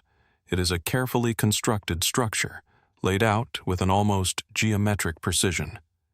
The stones that form the wheel are arranged to align with key features of the landscape, including the surrounding mountains, the rising and setting sun, and the paths of the stars. Some scholars suggest that the layout of the wheel could have been a way to track the sun's movement through the seasons, a method of marking time that was deeply connected to the natural world. At first glance, the Bighorn medicine wheel may appear to be a mere archaeological curiosity, an ancient artifact from a forgotten era. However, as researchers have begun to study the site more closely, a more profound mystery has emerged. The medicine wheel is not just an alignment of stones. It is a symbol of a deep and complex relationship between the people who built it and the forces of nature. The structure appears to be tied to a system of beliefs and practices that sought to understand the movements of celestial bodies, the rhythms of the seasons, and the cycles of life and death. Its alignment with the sun and the stars suggests that it may have been used for astronomical purposes, perhaps as a calendar or observatory, or even as a ceremonial space for ritualistic practices. The most striking feature of the medicine wheel is its connection to the natural world. The site is situated in a location that provides a panoramic view of the surrounding landscape, with the wheel itself positioned in such a way that it is aligned with significant natural features, such as the distant peaks of the Bighorn Mountains, the vast plains below, and the movements of the sun and moon. This suggests that the medicine wheel may have been more than just a place of spiritual significance. It may have been a tool for understanding the world and the cosmos, a way of marking the passage of time, and a means of aligning human life with the natural forces that govern the land. But who were the people who built this awe-inspiring structure, and what did they hope to achieve? The exact origins of the medicine wheel are uncertain, and theories abound regarding the people who constructed it. Some believe it was created by the ancestors of the Plains tribes, such as the Crow, Shoshone, or Arapaho, who inhabited the region long before European settlers arrived. The wheel may have been built over several centuries, with different groups of people contributing to its construction and use. The stonework and alignments suggest a deep knowledge of astronomy, but it's unclear whether this knowledge was unique to the builders of the medicine wheel or whether it was shared by other indigenous cultures across the continent. One of the most compelling aspects of the medicine wheel is its possible connection to the spiritual beliefs and cosmology of the Native American peoples. The wheel, with its spokes radiating outward from a central point, resembles many sacred symbols found in various cultures, including those associated with the sun and the cycles of life. Some believe that the medicine wheel represents the cycle of life itself, the passage from birth to death and rebirth, a journey that mirrors the movement of the sun across the sky. The stones that make up the wheel may have been placed to represent different elements of this cycle: birth, death, and renewal. The alignment of the wheel with celestial bodies suggests that the site may have been a place for the people to commune with the cosmos, marking key moments in the agricultural calendar, such as solstices and equinoxes, which were of great importance to ancient cultures. Another possibility is that the medicine wheel was a place for healing, or for conducting spiritual rituals related to the forces of nature. Many Native American tribes believed in the power of sacred spaces to connect the physical world with the spiritual realm. Could the medicine wheel have served as a site for prayer, offerings, or other spiritual practices? Some theorists suggest that the center of the wheel, with its arrangement of stones, may have been a space for sacred rituals, or even for healing ceremonies performed by shamans or spiritual leaders. But despite its powerful symbolism, the precise purpose of the Bighorn medicine wheel remains elusive. While some theories suggest that it was an astronomical tool, others point to its spiritual and ceremonial significance. Was it a calendar, a place for meditation and connection with the divine, a guide for understanding the natural world and the passage of time? The absence of written records from the people who built the wheel means that we can only speculate about its true purpose. Moreover, the question of who created the wheel and how it was built is equally mysterious. The sheer scale of the structure, along with the precision with which the stones are arranged, suggests that the builders possessed sophisticated knowledge of construction techniques, astronomy, and perhaps even geometry. But how did they transport and place such massive stones, some weighing several tons? The lack of evidence for advanced tools or machinery raises intriguing questions about the methods used to construct the wheel. Could the builders have employed simple yet effective techniques that have since been lost to history? Or might there have been other unknown forces at play, guiding the construction of such an extraordinary site? As we consider the possibilities, we are left with a profound sense of wonder. The Bighorn medicine wheel stands as a testament to the ingenuity, spirituality, and connection to the natural world of the people who created it. But its full story remains hidden, locked away in the stone and sky, waiting for us to uncover its secrets. What knowledge did its builders possess? What did they see when they looked up at the stars and down at the wheel beneath their feet? And what can we learn from their efforts to align their lives with the forces of nature, a connection that transcends time and culture? Perhaps in the quiet of the Bighorn Mountains, the medicine wheel continues to whisper its ancient truths, inviting us to listen and to wonder what lies just beyond our understanding. Leaving behind the awe-inspiring Bighorn medicine wheel, we now travel to a more ancient yet equally mysterious corner of the world, the lush, green plains of Ireland. Here, nestled in the Boyne Valley, lies one of the most captivating and enigmatic prehistoric sites in Europe, Knowth. Part of the larger Brú na Boyne complex, which also includes the famous Newgrange tomb, Knowth is a megalithic structure that dates back over 5,000 years. But despite its immense age and significance, Knowth continues to be a site of intrigue, with many questions about its true purpose, the people who built it, and the secrets it may still hold beneath the earth. The first impression of Knowth is one of quiet grandeur. The tomb itself is a large, round mound of earth and stone, surrounded by a collection of smaller stone structures. The main mound, rising to a height of about 12 meters and stretching over 40 meters in diameter, is thought to have originally been much larger, but over millennia, much of its structure has been eroded by time and the elements. The mound is encircled by a ring of massive curbstones, many of which are decorated with intricate carvings. These carvings, lines, spirals, circles, and geometric shapes, offer a glimpse into the artistic and symbolic world of the Neolithic people who constructed the site. But even with these carvings, much remains unknown about their meaning. Unlike the more famous Newgrange, Knowth is not a single tomb, but a complex of multiple passages and chambers, both within the mound and beneath the surface. Archaeologists have uncovered a network of passageways leading to smaller chambers, some of which contain the remains of the dead. The most remarkable feature of Knowth, however, is the alignment of the passages and the extraordinary stone carvings that adorn the site. The burial chamber inside the mound is oriented to the rising sun during the equinoxes, suggesting that, like other Neolithic monuments, Knowth was designed with astronomical significance in mind. But the site's purpose is not just aligned with the cosmos, it is also connected to the cycles of the earth, the changing seasons, and perhaps even the spiritual beliefs of the people who built it. The carvings on the stones around Knowth are particularly intriguing. Some depict natural forms, spirals that evoke the movement of the sun or the flow of water, while others are abstract, almost otherworldly. These symbols have long fascinated archaeologists and scholars who have debated their meaning for decades. Were they simply decorative, or did they serve a more profound function? Could they be a form of early writing, or an elaborate system of religious symbolism? The spirals, for example, are a common motif in Neolithic art and appear in various forms across Europe.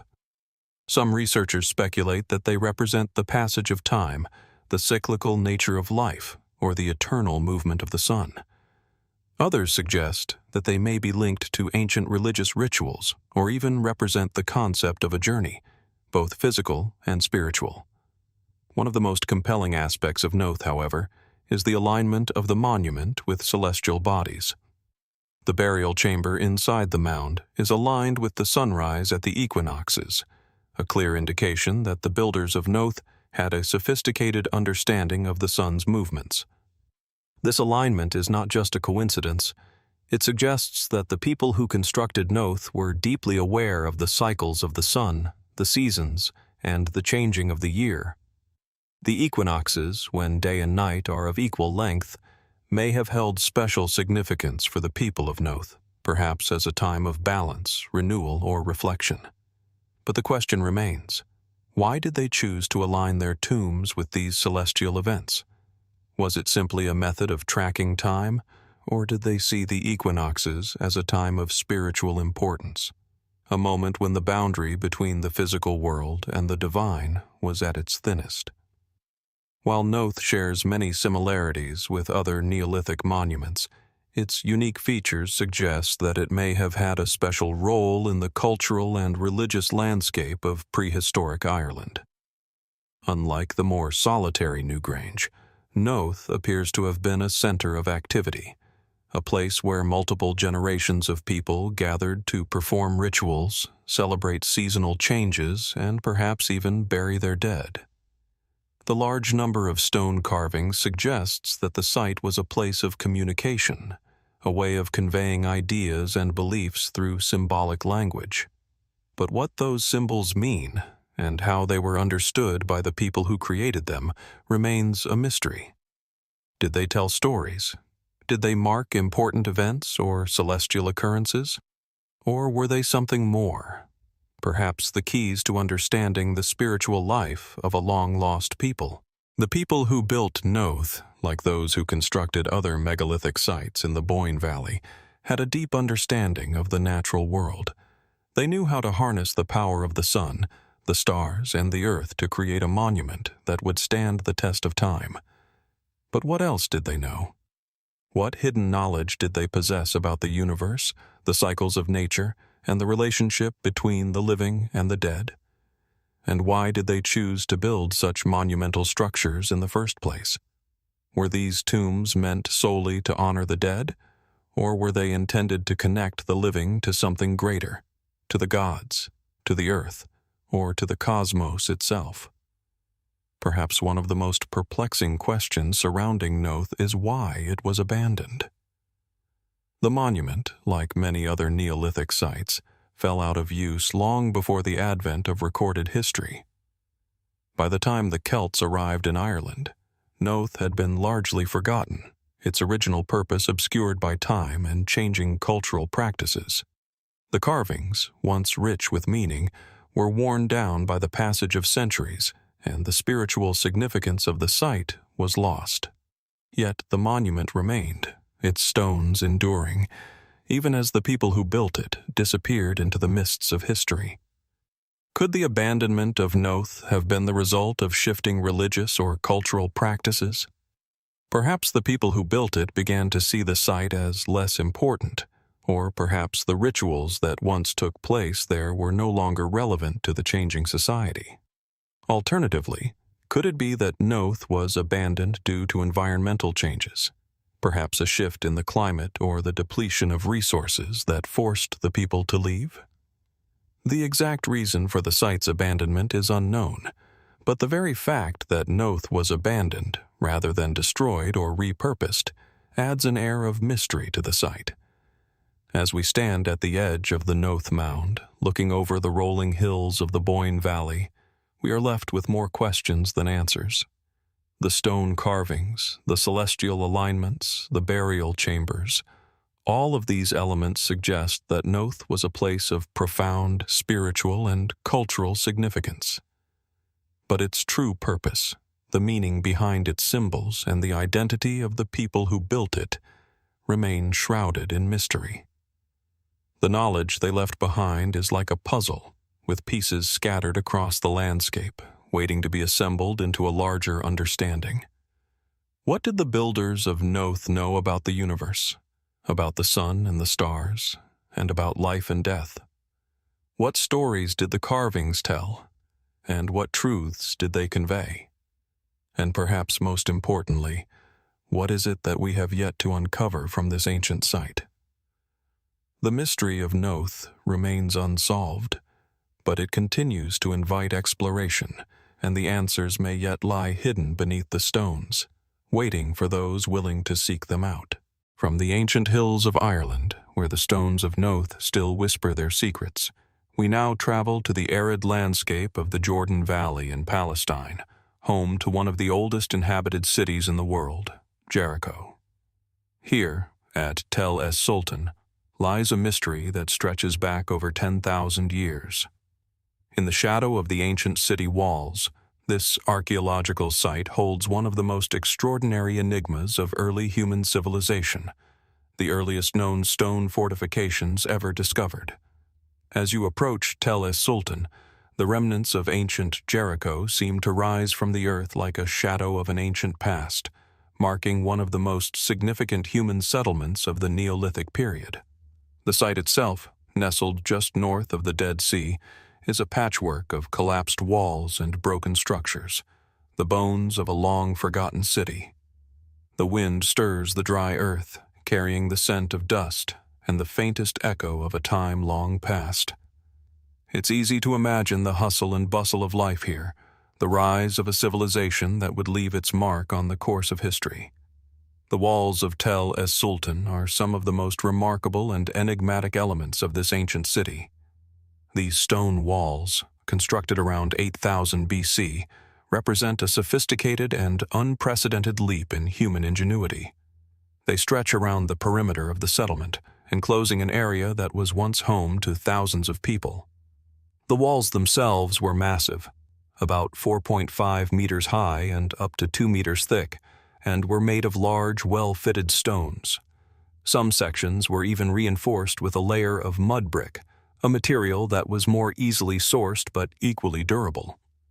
It is a construction that requires not just basic stoneworking skills, but also knowledge of engineering, organization, and labor management.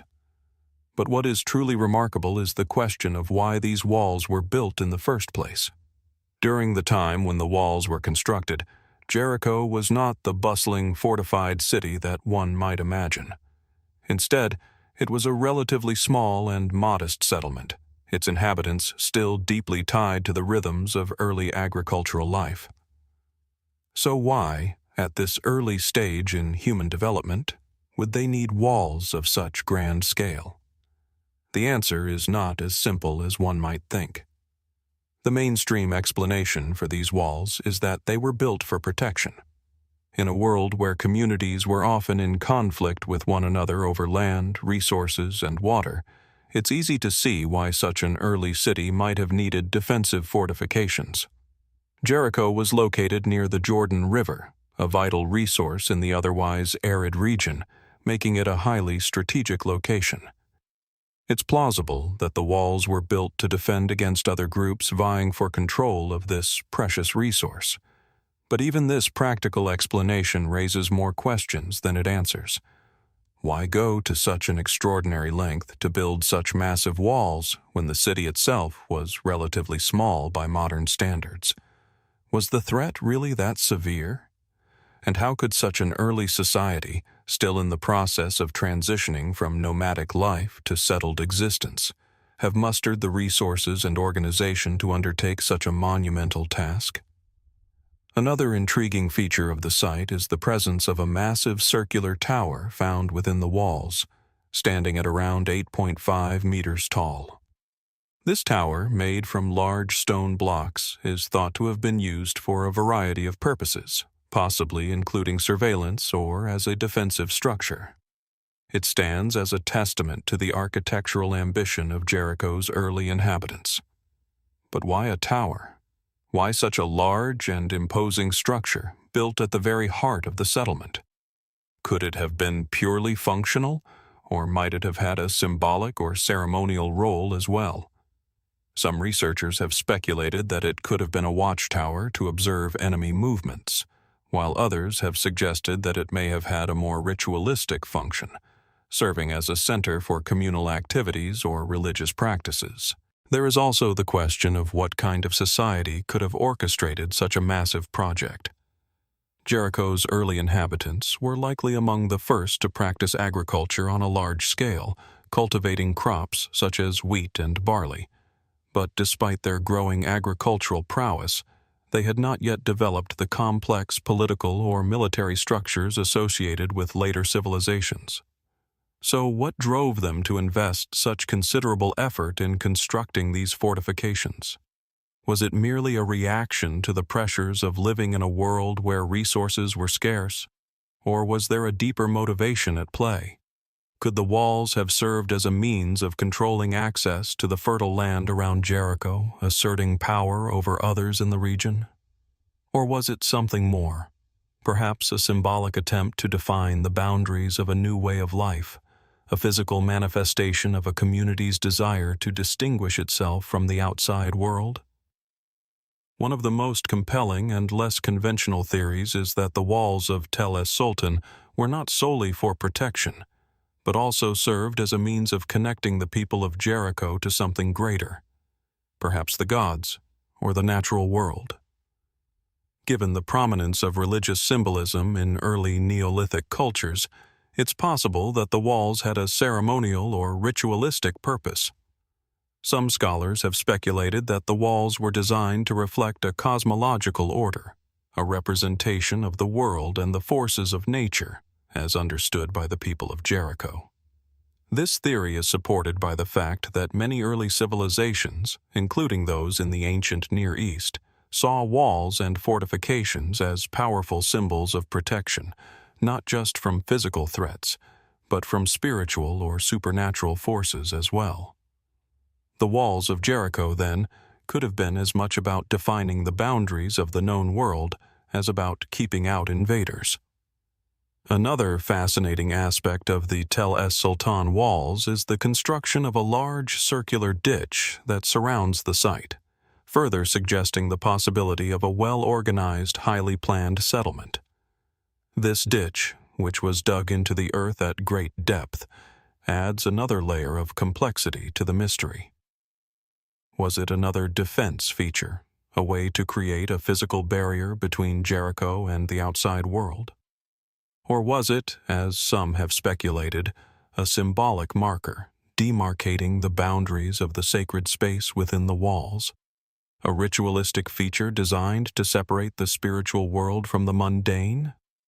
Yet, as with all ancient mysteries, the true purpose of these walls may never be fully understood. The ruins of Tel es-Sultan still stand, a silent testament to an ancient society that left behind few clues to explain their motives, beliefs, or knowledge. Were the walls built purely for defense, or was there something more profound behind their construction? The questions surrounding Jericho's early fortifications continue to linger, inviting speculation and debate. What drove the builders of Jericho to construct such an imposing set of walls in a world still in the early stages of settlement and agricultural development?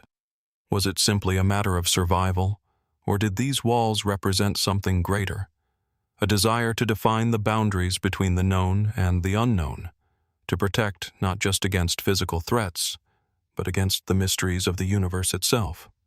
The walls of Tel es-Sultan, like so many other ancient sites, remain a powerful symbol of humanity's eternal quest for meaning and security in an uncertain world. What truths are still hidden beneath the stones waiting for us to uncover? From the ancient walls of Jericho to the mysterious celestial alignments of Knowth, we now turn our attention to a striking and somewhat perplexing structure hidden deep within the heart of Sardinia, Italy. Nestled near the village of Sassari, the Monte Ducati stepped structure rises from the rolling landscape like a forgotten monument to a long-lost civilization. This intriguing site is often described as an ancient temple or ziggurat, and its age, purpose, and the society that constructed it remain enveloped in mystery. The structure itself is a monumental step pyramid, measuring approximately 27 meters wide and 5 meters tall. Its unusual design features a series of large, carefully constructed terraces arranged in steps that seem to rise toward the heavens. Each level is made of massive stone blocks, with the structure gradually narrowing as it ascends, leading up to a platform at the top. From a distance, the structure seems almost out of place, its jagged stone walls contrasting with the gentle rolling hills that surround it. The entire site, however, has a sense of solemnity and permanence, as though it has stood the test of time, quietly watching over the Sardinian landscape for millennia. While the Monte Ducati stepped structure is impressive in its size and design, it's the questions surrounding its origins and function that truly make it stand out. The structure is believed to have been built around 2800 BC during the Neolithic or Early Bronze Age, a time when large-scale stone construction was still a relatively rare occurrence in Europe. Archaeological evidence suggests that the site may have been used for religious or ceremonial purposes, but the exact nature of these rituals is largely speculative. Was it a temple for worshipping deities, a site for astronomical observation, or perhaps something entirely different, something we have yet to fully comprehend? The first significant clue to understanding the purpose of Monte Ducati comes from its architectural resemblance to the ziggurats of Mesopotamia, the massive tiered structures that were central to the religious life of ancient Sumer, Akkad, and Babylon. These ziggurats were believed to be symbolic mountains, connecting the earthly realm with the divine, and were often used for ritualistic purposes, such as sacrifices or prayers. The stepped design of Monte Ducati, with its gradual ascent toward a central platform, evokes a similar sense of reaching for the heavens, suggesting that the people who built it may have had similar religious or cosmological beliefs. However, there is no direct evidence linking Monte Ducati to any known Mesopotamian civilization, and the similarities between the two structures may be purely coincidental. Some scholars have even suggested that the stepped structure could have been a local innovation, with the people of Sardinia creating their own interpretation of an ancient architectural archetype. But could the builders of Monte Ducati have been influenced by distant cultures, possibly through trade or migration? The Mediterranean was a crossroads of ancient civilizations, with peoples moving between Africa, Europe, and Asia for millennia. It is entirely possible that the design of Monte Ducati was influenced by other ancient cultures with similar religious or architectural traditions, though the evidence for such connections remains circumstantial. The platform at the top of Monte Ducati, which is often described as an altar, raises another fascinating possibility. Could it have been used for sacrifice or other ritualistic practices? The idea that the structure served as a place of religious offerings is supported by the discovery of animal bones and other artifacts at the site, some of which show signs of ritualistic treatment. However, the lack of written records from this early period means that these interpretations remain speculative. Could these rituals have involved the veneration of natural forces, such as the sun, the moon, or the earth itself? Or were they focused on deities, perhaps gods of fertility, agriculture, or death? The mystery surrounding the rituals conducted at Monte Ducati only deepens as we realize that we may never know the full extent of the site's spiritual significance. In addition to the possible religious function of Monte Dakoti, some scholars have proposed more pragmatic explanations for its construction. Could it have been a site for the display of power or prestige? Large-scale structures like this one may have served as symbols of social cohesion or political control, a way for local leaders to demonstrate their wealth, influence, and ability to organize large groups of people. This theory is supported by the sheer scale of the project, which would have required a considerable amount of labor, resources, and organization. It's possible that the Monte Dakoti stepped structure was a monument to the community's collective effort, serving both as a spiritual center and a symbol of the social and political power of its creators. Yet another theory suggests that the structure might have had an astronomical purpose. The Mediterranean people were keenly aware of the movements of the stars and the cycles of the moon and sun, and many ancient structures from this region were built with celestial alignments in mind. Could Monte Dakoti have been an observatory, a place where the ancient Sardinians tracked the movements of celestial bodies, such as the solstices or equinoxes? Some researchers have proposed that the structure's orientation may have been designed to align with certain astronomical events, though there is no definitive evidence to support this hypothesis. The idea that Monte Dakoti could have been used as an early astronomical tool only adds to its mystique, suggesting that the people who built it may have had a deeper understanding of the cosmos than we often give them credit for. Despite these fascinating theories, there is still much about Monte Dakoti that remains shrouded in mystery. The site's true purpose, whether religious, astronomical, political, or something else entirely, remains elusive. It's possible that the answer lies in an ancient belief system or way of life that we have yet to fully comprehend. The lack of written records and the limited archaeological evidence mean that we are left with only fragments of information to piece together the story of this remarkable site. As we stand at the base of the Monte Dakoti stepped structure today, it is impossible not to feel a sense of wonder and awe. The sheer scale of the structure, combined with the unanswered questions surrounding its function, makes it one of the most intriguing and mysterious sites in the Mediterranean world. Was it a temple to the gods, a center for astronomical observation, or a symbol of the power and influence of a long-forgotten civilization? Perhaps we will never know for certain. What is clear, however, is that the Monte Dakoti stepped structure, like so many ancient monuments, remains a testament to the ingenuity and mystery of the people who built it. As time continues to erode the stones and sands of this ancient world, one can't help but wonder, what more might still be hidden beneath the earth, waiting to reveal the secrets of those who once stood at the top of the steps, gazing up at the stars? There is also the question of what kind of society could have orchestrated such a massive project. Jericho's early inhabitants were likely among the first to practice agriculture on a large scale, cultivating crops such as wheat and barley. But despite their growing agricultural prowess, they had not yet developed the complex political or military structures associated with later civilizations. So what drove them to invest such considerable effort in constructing these fortifications? Was it merely a reaction to the pressures of living in a world where resources were scarce?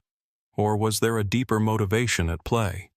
Could the walls have served as a means of controlling access to the fertile land around Jericho, asserting power over others in the region? Or was it something more?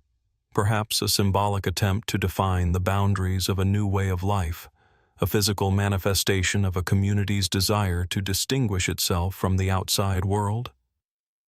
One of the most compelling and less conventional theories is that the walls of Tel es-Sultan were not solely for protection, but also served as a means of connecting the people of Jericho to something greater, perhaps the gods or the natural world.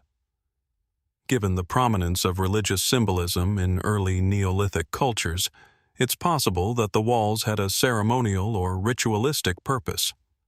Some scholars have speculated that the walls were designed to reflect a cosmological order, a representation of the world and the forces of nature, as understood by the people of Jericho. This theory is supported by the fact that many early civilizations, including those in the ancient Near East, saw walls and fortifications as powerful symbols of protection, not just from physical threats, but from spiritual or supernatural forces as well.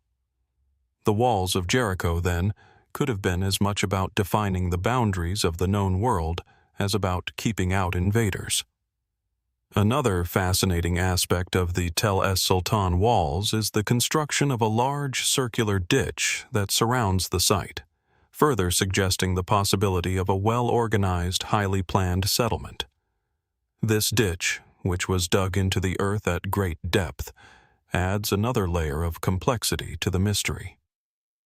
Was it another defense feature, a way to create a physical barrier between Jericho and the outside world? Or was it, as some have speculated, a symbolic marker, demarcating the boundaries of the sacred space within the walls? A ritualistic feature designed to separate the spiritual world from the mundane? Yet, as with all ancient mysteries, the true purpose of these walls may never be fully understood. The ruins of Tel es-Sultan still stand, a silent testament to an ancient society that left behind few clues to explain their motives, beliefs, or knowledge. Were the walls built purely for defense, or was there something more profound behind their construction? The questions surrounding Jericho's early fortifications continue to linger, inviting speculation and debate. What drove the builders of Jericho to construct such an imposing set of walls in a world still in the early stages of settlement and agricultural development? Was it simply a matter of survival, or did these walls represent something greater, a desire to define the boundaries between the known and the unknown, to protect not just against physical threats, but against the mysteries of the universe itself? The walls of Tel es-Sultan, like so many other ancient sites, remain a powerful symbol of humanity's eternal quest for meaning and security in an uncertain world. What truths are still hidden beneath the stones waiting for us to uncover? As we leave behind the monumental structure of Monte de Codi, our exploration now takes us to the highlands of Peru, where an ancient haunting landscape is dotted with the towering remnants of a pre-Inca civilization. Here, amidst the vast, wind-swept plains near Lake Umayo, rise the striking and mysterious Sillustani towers. These stone structures, some standing nearly 12 meters tall, are a testament to the ingenuity of the ancient cultures that once thrived in the Andean region. Yet, despite their size and grandeur, the exact purpose and meaning behind these towers remain one of the most perplexing archaeological mysteries of South America. The first sight of Sillustani is both awe-inspiring and eerie. The towers, known locally as chulpas, are massive funerary structures that seem to rise out of the earth, their smooth, cylindrical forms almost resembling giant stone silos or the remnants of some ancient mechanical device. The site is situated on a high plateau overlooking the vast expanse of the shimmering lake below, and the surrounding landscape is stark, at once harsh and beautiful. The sky seems endless, stretching above the towers, while the wind whispers through the tall grass and ruins, as if carrying with it the voices of the past. The chulpas of Sillustani are constructed using large, precisely cut stones, some of which fit so perfectly together that not even a blade of grass could pass through the seams. These stones, weighing several tons, were quarried from nearby hills and transported to the site, a feat that suggests a highly organized and skilled society. The towers themselves are often described as funerary towers, and this interpretation is supported by the presence of burial remains found in some of the structures. However, the precise nature of the burials and the rituals associated with the site are still not fully understood. The architecture of the chulpas is strikingly unique. Unlike most tombs, which tend to be underground or built into the earth, these structures are elevated, standing tall above the ground. The cylindrical form of the towers is thought to have had both symbolic and practical purposes. The rounded shape may have been meant to symbolize the cycle of life and death, with the deceased placed inside to be carried toward the afterlife. Some researchers believe the vertical structure may also have been designed to elevate the body, keeping it closer to the heavens or the gods. But there are few definitive answers, and the true spiritual or religious significance of the towers remains a mystery. What is particularly intriguing about Sillustani is the method of construction. The stones used to build the chulpas were not just large but meticulously carved, and the precision with which they were placed suggests a level of craftsmanship that was ahead of its time. The Inca, who later inhabited the region, were known for their impressive stonework, but the construction of these towers predates Inca influence by centuries, leading many to wonder who the original builders were. Could they have been an earlier Andean civilization, now lost to history? Or were the chulpas the work of a distinct group of people, perhaps even a precursor to the great Inca Empire? There is also the question of the purpose of the site. While the mainstream explanation holds that the chulpas were tombs used by the elite or noble classes, others have suggested that they may have served additional functions. Could they have been astronomical observatories, aligned with specific celestial events? The way the towers are oriented in relation to the surrounding landscape and the rising and setting sun has led some archaeologists to speculate that the chulpas may have had an astronomical purpose, marking key moments in the solar or lunar calendar.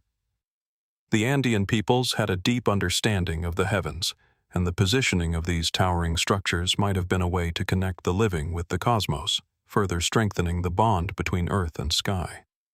In addition to their possible celestial connection, the chulpas also raise the question of social structure and power. Who were the people buried within these towering monuments, and what did their position in society signify? The fact that these towers were constructed with such precision and effort suggests that they were meant to house the remains of highly important individuals, likely rulers, priests, or other significant figures within the community. But the placement of the towers, scattered across the plateau in a carefully planned arrangement, suggests that Sillustani was not just a cemetery, but a site of immense cultural and spiritual importance. It may have been a center of power or a ceremonial location, where the living would have gathered to honor their dead, seek guidance from their ancestors, or perform rites connected to their understanding of the natural and supernatural world. After the towering chulpas of Sillustani, we turn our focus to the rugged, lush landscapes of the Iberian Peninsula, where the echoes of ancient cultures have long been buried beneath the soil, waiting to be uncovered. Here, in the verdant hills of Galicia, Spain, lies the site of Castro de Santa Trega, an ancient hill fort that holds the secrets of a civilization lost to time. Standing at the edge of the river Minho, overlooking the vast stretch of land and water below, the Castro de Santa Trega is both a beautiful and mysterious relic of the past, one that raises as many questions as it answers. As you approach the site, the first thing that catches your eye is the commanding view from the summit of Mount Santa Trega. The hill fort, perched at an altitude of 341 meters, offers a panoramic vista of the surrounding landscape, including the distant river, the town of Aguarda, and the rugged terrain of the region. It is easy to imagine why this strategic location was chosen. This hill, with its vantage point, would have been a perfect site for an ancient settlement, offering both defensive advantages and a connection to the natural world that was crucial to the people who lived here. The Castro de Santa Trega itself is a site that blends both natural beauty and historical enigma. The hill fort is an intricate complex of walls, circular stone houses, and pathways, all built with remarkable precision and attention to detail. The structures, though weathered by centuries of erosion, still retain their form, with low stone walls and the remnants of doorways and alcoves, suggesting a carefully planned and organized settlement. The circular houses, known as granaries or horreos, suggest that the people of the Castro were well adapted to their environment, with an intimate understanding of how to thrive in this rugged region. What is most striking about the Castro de Santa Trega, however, is its age. The settlement dates back to around the 2nd century BC, placing it firmly within the Iron Age. At this time, the Iberian Peninsula was home to numerous Celtic and pre-Roman cultures, each with its own unique customs, beliefs, and technologies. The site of Castro de Santa Trega is thought to have been inhabited by the Galaici, an ancient Celtic people who lived in the northwestern corner of what is now modern-day Spain and Portugal. The Galaici were known for their resistance to Roman conquest, and their culture is often considered to have been a precursor to the Celtic traditions that spread throughout Europe. Despite the relatively well-preserved remains at Castro de Santa Trega, much about this site remains a mystery. The main purpose of the settlement, like many other ancient hill forts, appears to have been both defensive and social. The walls and fortifications that surround the site suggest that the people of the Castro were concerned with protecting themselves from outside threats. However, the exact nature of these threats, whether from neighboring tribes, rival settlements, or other external forces, remains unclear. The strategic position of the hill fort, high above the surrounding area, would have made it an ideal defensive site. But why did these people feel the need to construct such elaborate fortifications? Was it simply a reflection of the tensions of the time, or was there something deeper? Perhaps a long-standing conflict with a neighboring people or culture? The settlement itself is organized into a series of concentric rings, with each ring representing a different phase in the development of the site. The outer walls, which were once more imposing, have been partially eroded over time, but their layout suggests that the people of Castro de Santa Trega had a sophisticated understanding of fortification. The inner part of the settlement appears to have been dedicated to the residential and ceremonial spaces, with large circular houses arranged in a well-planned manner, each one positioned in relation to the others. There are also remains of a large central plaza, which may have served as a gathering space for the community. One of the most fascinating aspects of the Castro de Santa Trega is the question of its connection to the larger Celtic world. The Galaici people, like other Celtic groups across Europe, had a complex and rich cultural heritage, and their influence can still be felt in modern-day Galicia. Yet, much about the culture of the Galaici, including their religion, customs, and social organization, remains elusive. The archaeology at Castro de Santa Trega offers some clues, but the full story of the people who lived here is far from clear. Were they part of a larger network of Celtic tribes, or were they a more isolated community? How much influence did they have from the nearby Mediterranean cultures, such as the Phoenicians or the Romans, who traded with the Iberian Peninsula during this time? Evidence from the site suggests that the people of Castro de Santa Trega were skilled metalworkers, creating weapons, tools, and jewelry from bronze and iron. However, their relationship with the wider Mediterranean world remains enigmatic. Some scholars have speculated that the Galaici may have had contact with the Phoenicians, who were known for their seafaring trade routes that stretched from the eastern Mediterranean to the western coasts of Europe. This theory is supported by the discovery of Mediterranean-style pottery at the site, which suggests that the people of Castro de Santa Trega may have engaged in long-distance trade. Could there have been a deeper exchange of ideas, technology, or even religion between the Celtic peoples of the Iberian Peninsula and the Phoenicians? Could some of the spiritual practices of the Galaici have been influenced by Mediterranean cultures? Another theory surrounding the site involves its possible role as a religious center. The Galaici, like many ancient peoples, likely had a rich spiritual life, with rituals that were closely tied to the natural world. The site of Castro de Santa Trega, with its commanding view of the landscape, may have been seen as a sacred space where the people could commune with their gods or ancestors. There are no definitive evidence of temples or religious structures, but the layout of the settlement and the central plaza suggest that religious ceremonies may have taken place here. Some researchers believe that the people of Castro de Santa Trega may have worshipped gods associated with nature, fertility, or the cosmos, similar to other Celtic cultures across Europe. The presence of sacred groves, altars, or ceremonial sites, now lost to time, may have been central to the life of this ancient community. Despite the intriguing evidence uncovered at the site, Castro de Santa Trega remains shrouded in mystery. The Galeazzi people left behind no written records, and the interpretation of their culture must rely solely on the material remains they left behind. Was the site a place of resistance against external threats, a religious center, or a social hub for the people of the region? The fortifications, the houses, and the artifacts all point to a sophisticated and organized society, but the full story of the people who lived here is still waiting to be uncovered. As we stand at the summit of Mount Santa Trega, gazing out over the landscape, it's impossible not to feel the weight of history pressing down on the site. The wind howls through the ancient walls, and the stones seem to speak of a time long past, a time when the Galeazzi lived, fought, and prayed on this very hill.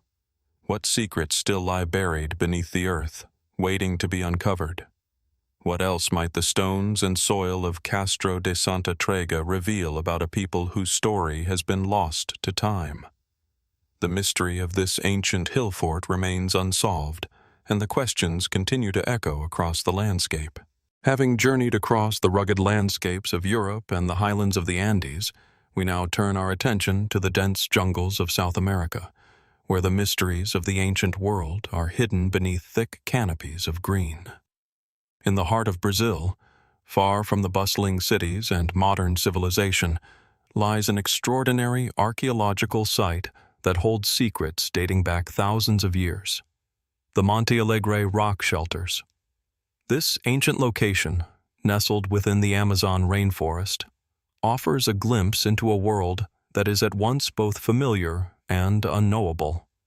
A world where early human civilizations thrived long before the arrival of Europeans in the Americas. The Monte Alegre rock shelters are located in the state of Pará in the northern region of Brazil. The site is a complex network of caves and rock overhangs that have preserved the traces of human life for millennia. The shelters are situated on the banks of the Xingu River, one of the most important waterways in the Amazon basin, and they have been the focus of extensive archaeological research due to the wealth of artifacts and rock art found within them. These shelters, though naturally formed, have served as both homes and places of ritual for the people who inhabited this area long before recorded history. What is immediately striking about Monte Alegre is the juxtaposition of the ancient and the natural. The rock shelters themselves are carved into the limestone cliffs, their entrances framed by dense vegetation. They seem almost hidden from view, as if the earth itself has kept them secret for centuries. As you stand at the entrance of one of these shelters, you are greeted by the sounds of the jungle, the distant calls of birds, the rustle of leaves in the wind, and the quiet hum of the river below. Inside, the atmosphere is cool and shaded, a stark contrast to the humid heat of the outside world. The walls of the shelters are adorned with a rich tapestry of prehistoric rock art, depictions of animals, human figures, and abstract symbols that provide a window into the minds of the people who once lived here. These paintings, some of which are thought to date back as far as 12,000 BC, reveal the deep connection between the people of Monte Alegre and the natural world. The images are vibrant and striking, their colors still vivid after thousands of years. Among the most common subjects are animals, especially large, powerful creatures like jaguars, peccaries, and deer, suggesting that hunting played a central role in the lives of the people who created them. Some researchers believe that the rock art at Monte Alegre was more than just decoration. It may have served a ritualistic or shamanic function, connecting the people to the spiritual realm and the forces of nature. What makes Monte Alegre truly fascinating, however, is the mystery surrounding the people who created the rock art and used the shelters. The region around the Xingu River has been inhabited for thousands of years, but the exact timeline of human settlement remains elusive.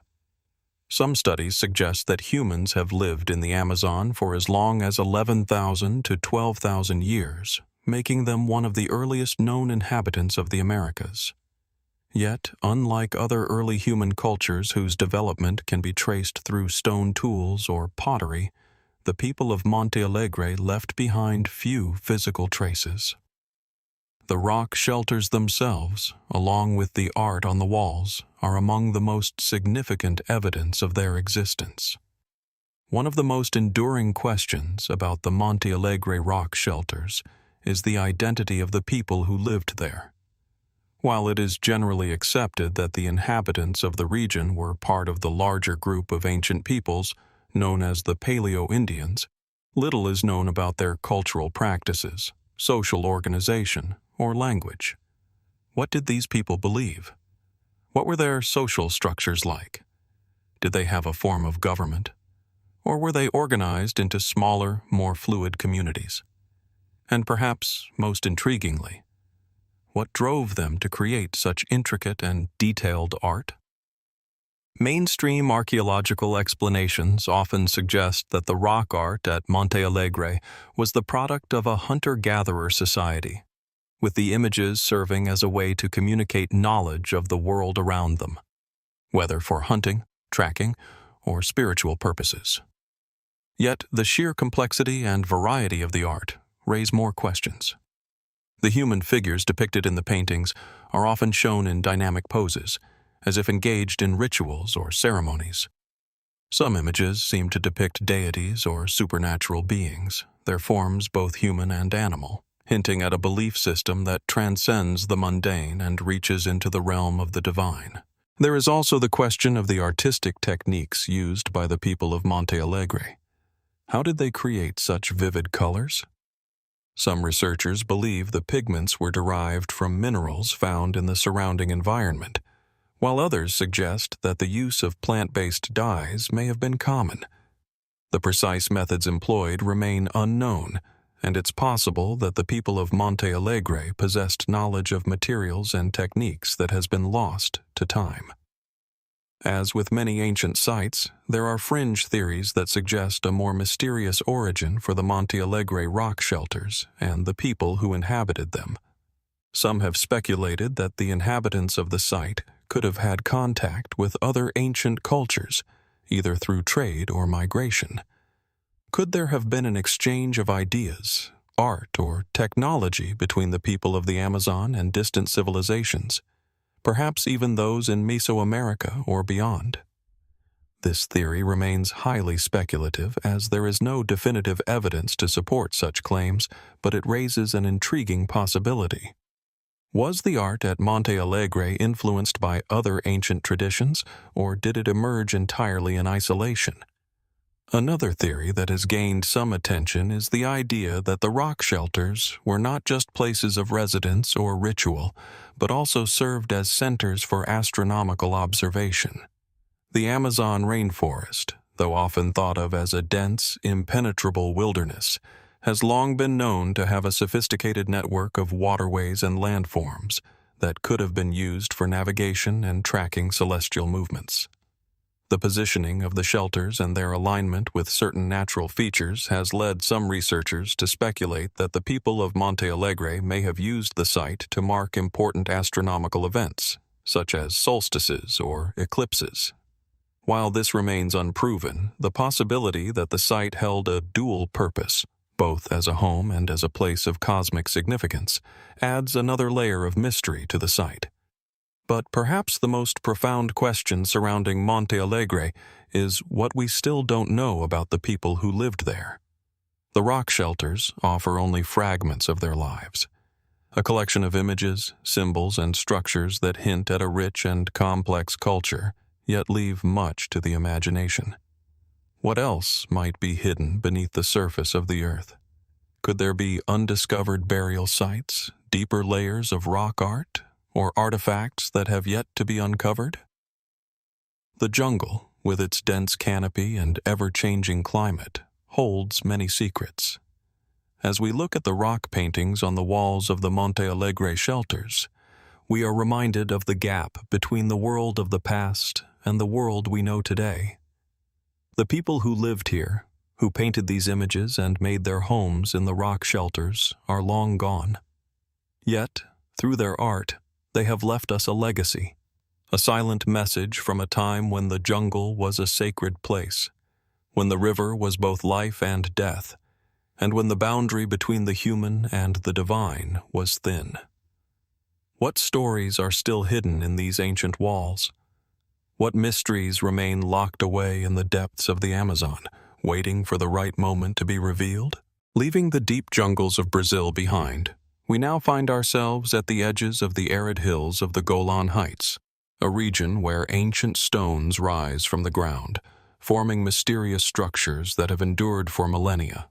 Here, on a remote plateau, lies one of the most perplexing archaeological sites in the Middle East, Rujm el-Hiri. Known as the Stone of the Circle, this ancient megalithic site holds a puzzle that has both fascinated and baffled researchers for decades. The stones are silent witnesses to a past long obscured, and they raise questions about the people who built them, the purpose of their construction, and why such intricate stonework was performed at all. Rujm el-Hiri is an enigmatic and monumental site composed of massive stones arranged in concentric circles, each one larger than the last. The site's centerpiece is a large circular formation of basalt stones, which forms a labyrinthine pattern that spans approximately 150 meters in diameter. At the heart of the structure stands a central mound, a raised area of stone, which many believe to be a burial mound or a shrine of some kind. From a distance, the arrangement of stones at Rujm el-Hiri resembles a giant wheel, with spokes radiating outward from the central point, each stone placed with meticulous precision. Standing at the site, the first thing that strikes you is the sheer scale and complexity of the construction. The stones, which are made from local basalt, weigh several tons each. To move and position them would have required an enormous collective effort, suggesting that the builders were well organized and highly skilled. And yet, despite its impressive size and meticulous craftsmanship, there are no definitive records or inscriptions to explain the purpose of Rujm el-Hiri, nor the identity of the people who created it. The lack of written records leaves us with only the physical remnants of the site and the many questions that arise from them. The age of Rujm el-Hiri is still a subject of debate among archaeologists, but it is generally thought to have been built during the Bronze Age, around 3000 BC. This places it among the oldest megalithic sites in the world, and the precision with which the stones were placed points to a society with considerable knowledge of engineering and astronomy. However, the methods of construction remain speculative, as there are no written records to explain how the builders were able to transport and position such enormous stones, especially given that the site is located on a hilltop, far from any known quarries. Could they have used sophisticated tools and techniques that were lost to time? Or was there a form of knowledge passed down from an even older civilization, one whose legacy has long since vanished? The purpose of Rujm el-Hiri has been the subject of much debate. Some scholars believe that it was a burial site, a place where the dead were laid to rest in a manner befitting their status. The central mound may have been a tomb or a monument to an important leader or figure, as is common with other ancient megalithic sites. However, while some excavation has been conducted, no human remains have been discovered within the structure itself. This has led others to propose that Rujm el-Hiri was not a tomb at all, but rather a ceremonial site, perhaps dedicated to rituals related to death, the afterlife, or fertility. Another widely considered theory is that the site was an astronomical observatory. The stones at Rujm el-Hiri are carefully arranged, and some researchers believe that the alignment of the structure corresponds with significant celestial events, such as solstices or equinoxes.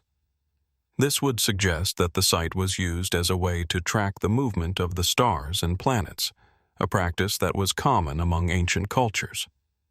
However, the lack of a written or pictorial record complicates this theory.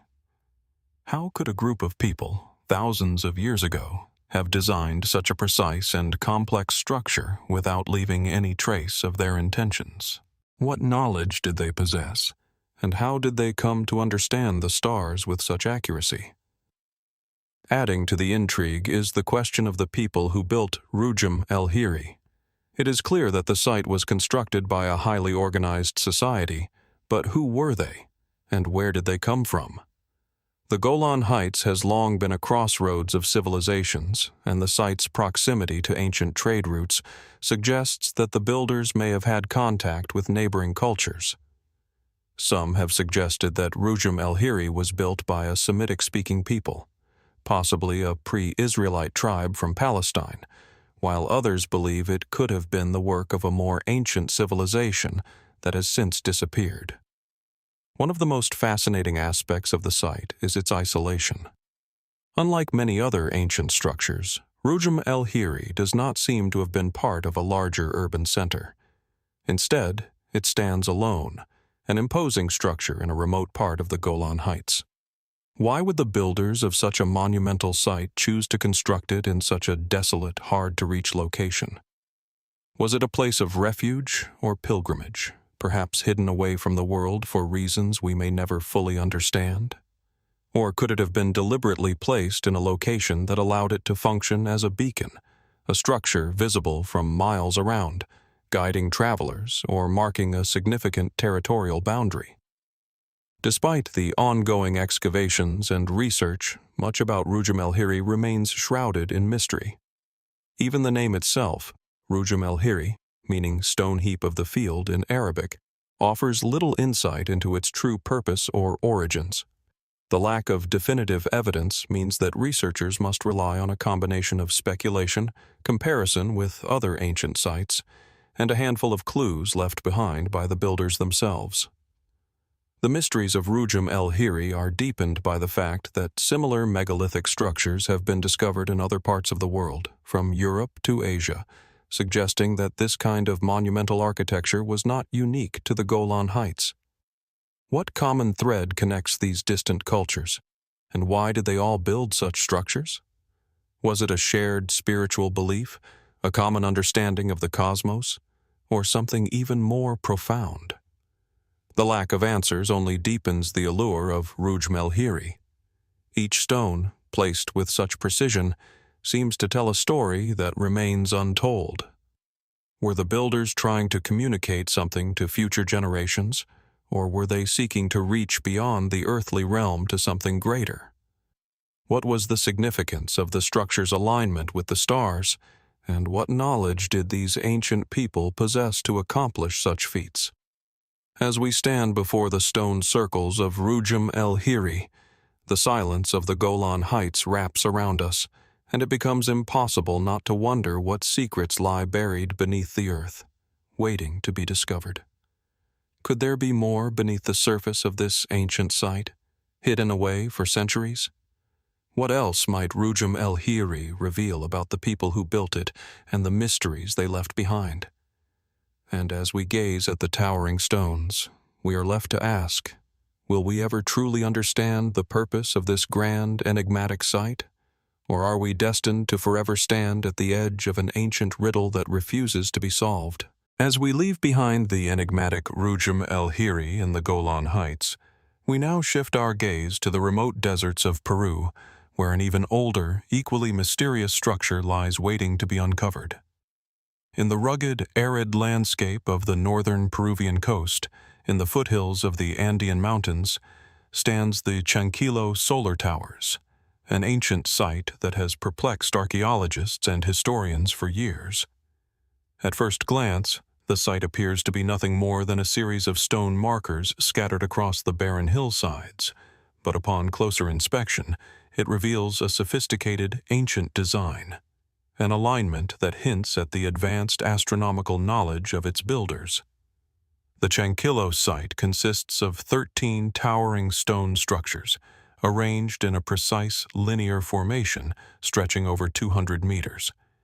These towers are strategically placed on a ridge that offers a clear view of the horizon, and their placement suggests an intimate knowledge of celestial events, particularly the movement of the sun. The setting is eerily beautiful. Endless, sun-scorched hills stretch in every direction. The only sounds the whisper of the wind and the occasional call of a distant bird of prey.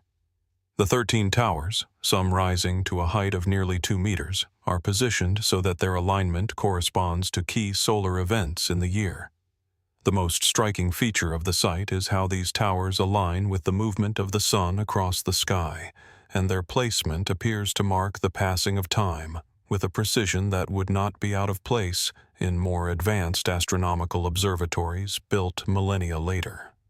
The site is thought to have been constructed by the ancient civilization of the Caspian, who flourished in the region around 500 BC to 200 BC.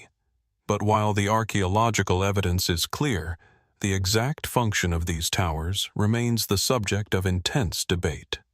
The idea that Chankillo was an observatory, a place where the movement of the sun could be tracked with mathematical precision, was first proposed in the early 2000s by archaeologist Clive Ruggles, who noted that the towers aligned perfectly with the sunrise and sunset during key moments of the solar cycle.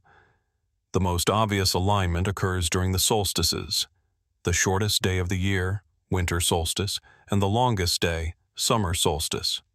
These solar events would have been of great importance to the ancient inhabitants of the region, who may have used the towers to regulate agricultural cycles, religious ceremonies, or other key events that relied on an understanding of time. However, while the solar alignment is the most widely accepted explanation, there are other theories that suggest the towers may have served a more complex, multifaceted purpose. Could they have been used not just for observing the sun, but also as markers for social or political events? The arrangement of the towers appears to have been carefully designed, and it seems unlikely that this was simply a practical structure for astronomical observations. Some researchers have proposed that Chankillo might have also functioned as a site for communal gatherings, marking important days in the agricultural or ceremonial calendar. The placement of the towers may have signified the beginning of a harvest season, or the time for ritualistic festivals. Could it be that these solar towers were central to the political or social power of a local ruler or priesthood? Might these towering stone markers have been symbols of power, tied to the concept of the sun as a divine force, guiding both the cosmos and the rulers of the land? One of the most remarkable aspects of the Chankillo solar towers is their strategic location. The towers are situated along a ridge that offers a clear view of the horizon, allowing them to align with the rising and setting sun during key moments of the year.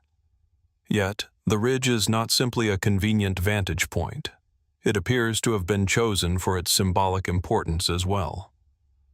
The sight lines from the towers provide a commanding view of the surrounding landscape, including the fertile valleys where early agricultural communities thrived. Was the position of the site a deliberate attempt to connect the spiritual and the earthly realms, as many ancient cultures believed? In some ways, the Chankillo towers serve as a bridge between the heavens and the earth, a visual representation of the belief that the sun governed both the spiritual and material worlds. Despite its apparent astronomical purpose, the Chankillo site also raises intriguing questions about the capabilities of its builders. The precision with which the towers were arranged suggests that the Caspian people possessed a sophisticated understanding of geometry and mathematics, and yet there is little evidence that they had written language or advanced technology. How did they develop such an accurate system to track solar movements without the aid of modern tools? How were they able to calculate and predict the solstices and equinoxes with such precision? The lack of written records and the absence of similar astronomical sites in the region only adds to the mystery of Chankillo. Were the Caspian people drawing on knowledge passed down from other ancient cultures, or was this a completely unique and self-contained development? While mainstream scholars suggest that the towers served as a solar observatory, aligning with the natural rhythms of the sun, other, more speculative theories have been proposed. Some have suggested that Chankillo could have had a symbolic function tied to the mythology of the sun, possibly even serving as a form of early sun worship, or a place where the people of the region could commune with solar deities. Could the 13 towers have represented the 13 months of the lunar calendar, a system for marking the passage of time that was once common in ancient cultures? Or perhaps the towers served as markers for celestial events that were of great spiritual importance to the Caspian people, who may have believed that the sun was not only a timekeeper, but also a powerful force that controlled life and death, fertility, and the cycles of nature. Adding to the intrigue is the possible connection between Chankillo and other ancient sites in the Americas. While the site is unique in its alignment with solar events, similar megalithic structures have been found in other parts of the world, from the ancient civilizations of Europe to the lost cities of Mesoamerica. Could it be that the builders of Chankillo were part of a larger cultural network that spanned the ancient world? Some have suggested that there may have been an exchange of astronomical knowledge between different cultures, leading to the development of similar observatories in disparate regions. While there is no definitive evidence to support this, the possibility that Chankillo is part of a larger, forgotten history of global solar observatories is an enticing one. Despite the many years of research, the mystery of the Chankillo solar towers remains unsolved. The stone structures are silent, their purpose and significance obscured by time. Yet, as we look out over the desolate landscape of the northern Peruvian desert, it's impossible not to feel the weight of the ancient knowledge that these stones might hold. The towers stand as a testament to the ingenuity of the Caspian people, but they also stand as a reminder of how much we still have to learn about their world and their beliefs. What other secrets might be hidden beneath the sun-baked earth of Chankillo? How much more of the ancient past still remains to be uncovered, waiting to tell us the stories of people long gone, whose wisdom and understanding of the universe still resonate through the silent stones? The mystery of Chankillo continues to draw us in, inviting us to ask the questions that may never have answers, yet somehow feel essential to our understanding of the distant past. What were the true intentions behind the construction of the solar towers? Were they tools of timekeeping, religious symbols, or something else entirely? And in the end, will we ever truly understand the depth of knowledge possessed by the ancient Caspian people who built these towering markers to the sun? As we move from the solar mysteries of Chankillo, we now find ourselves in the misty, windswept landscapes of the Scottish Highlands, where the past lingers in the form of ancient stone structures, waiting to reveal their secrets. Nestled among the rugged hills and serene glens, far from the prying eyes of the modern world, stands a remarkable collection of megalithic monuments known as the Clava Cairns. This cluster of burial mounds and stone circles, believed to date back to around 2000 BC, raises more questions than it answers. Who built them? Why were they constructed with such precision? And what meaning did they hold for the people who created them? The Clava Cairns are located near the town of Inverness, in the heart of the Scottish Highlands. The site consists of a series of burial cairns, mounds of stone, surrounded by circular stone structures, which form a sort of prehistoric necropolis. Each cairn is encircled by a ring of standing stones, which gives the impression of an ancient temple or sacred space. Some of the cairns contain chambered graves, where the remains of the dead were placed along with offerings, while others seem to have been built purely as monuments. The site is a complex arrangement, with each cairn and stone circle carefully aligned to the landscape and the heavens. One of the most striking features of the Clava Cairns is the extraordinary craftsmanship involved in their construction. The stones used to form the cairns in standing circles are large, many weighing several tons. Despite the rough terrain and limited resources available to the people of the time, the construction of the cairns was clearly a highly organized endeavor. The precision with which these stones were placed suggests a level of sophistication far beyond what one might expect from a society that had no written language or advanced technology. How did these people manage to transport such heavy stones across the rugged Scottish landscape? And more intriguingly, why did they take on such an ambitious and labor-intensive project in the first place? The layout of the Clava Cairns is equally fascinating. The burial mounds are arranged in a distinct pattern, with some of the cairns forming linear alignments that stretch across the site, while others form circular arrangements. The standing stones that surround the cairns seem to have been carefully placed, each one aligned to mark specific points in the sky, particularly the rising and setting of the sun. This suggests that the Clava Cairns may have served not just as burial sites, but as part of a larger ritual landscape designed to honor the dead or commemorate celestial events. It is possible that the site was used to track the movement of the sun, the moon, or the stars in a way that was central to the spiritual and religious life of the ancient people who built it. The most intriguing aspect of the Clava Cairns is the way they seem to align with the solstices and other celestial events. The cairns themselves are arranged so that the rising sun illuminates the chambers of the graves during the winter solstice, casting light on the remains of the dead. This alignment suggests that the people who built the site had a sophisticated understanding of astronomy, and that the Clava Cairns were designed to honor the cycles of the natural world. The winter solstice, in particular, may have held great significance, symbolizing the rebirth of the sun after the longest night of the year. Was this a time of spiritual renewal, when the dead were believed to be reborn in the afterlife, or was it a time for the living to commune with the spirits of their ancestors? Some researchers believe that the Clava Cairns may have been part of a larger religious or ceremonial complex. The site's alignment with the sun and the moon, as well as its connection to the burial of the dead, points to a society that placed great importance on the afterlife and the relationship between the living and the dead. But what exactly did the Clava Cairns represent?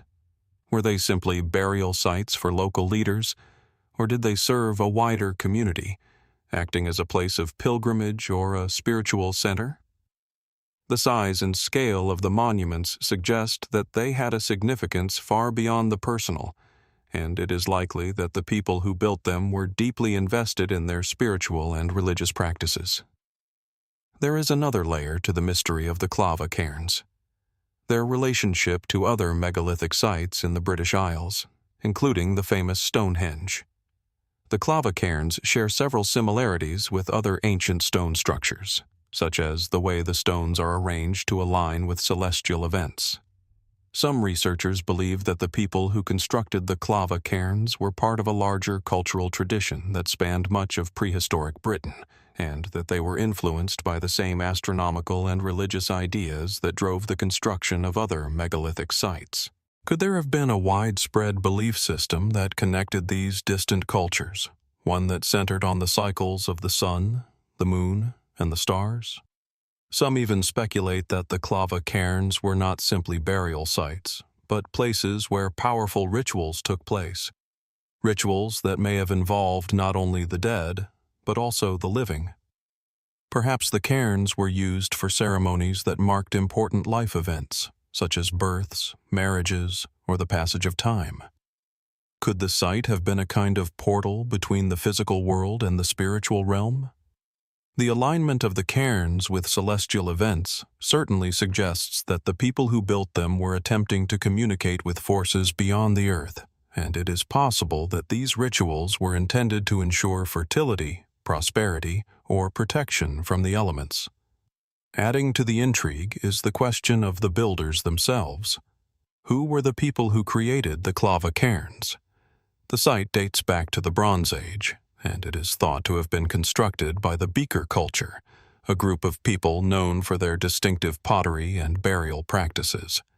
The Beaker people are believed to have migrated to Britain from continental Europe around 2500 BC, bringing with them new technologies and cultural practices. It is likely that the Beaker people saw the cairns as a way to honor their ancestors, to mark the passage of time, and to connect with the natural world.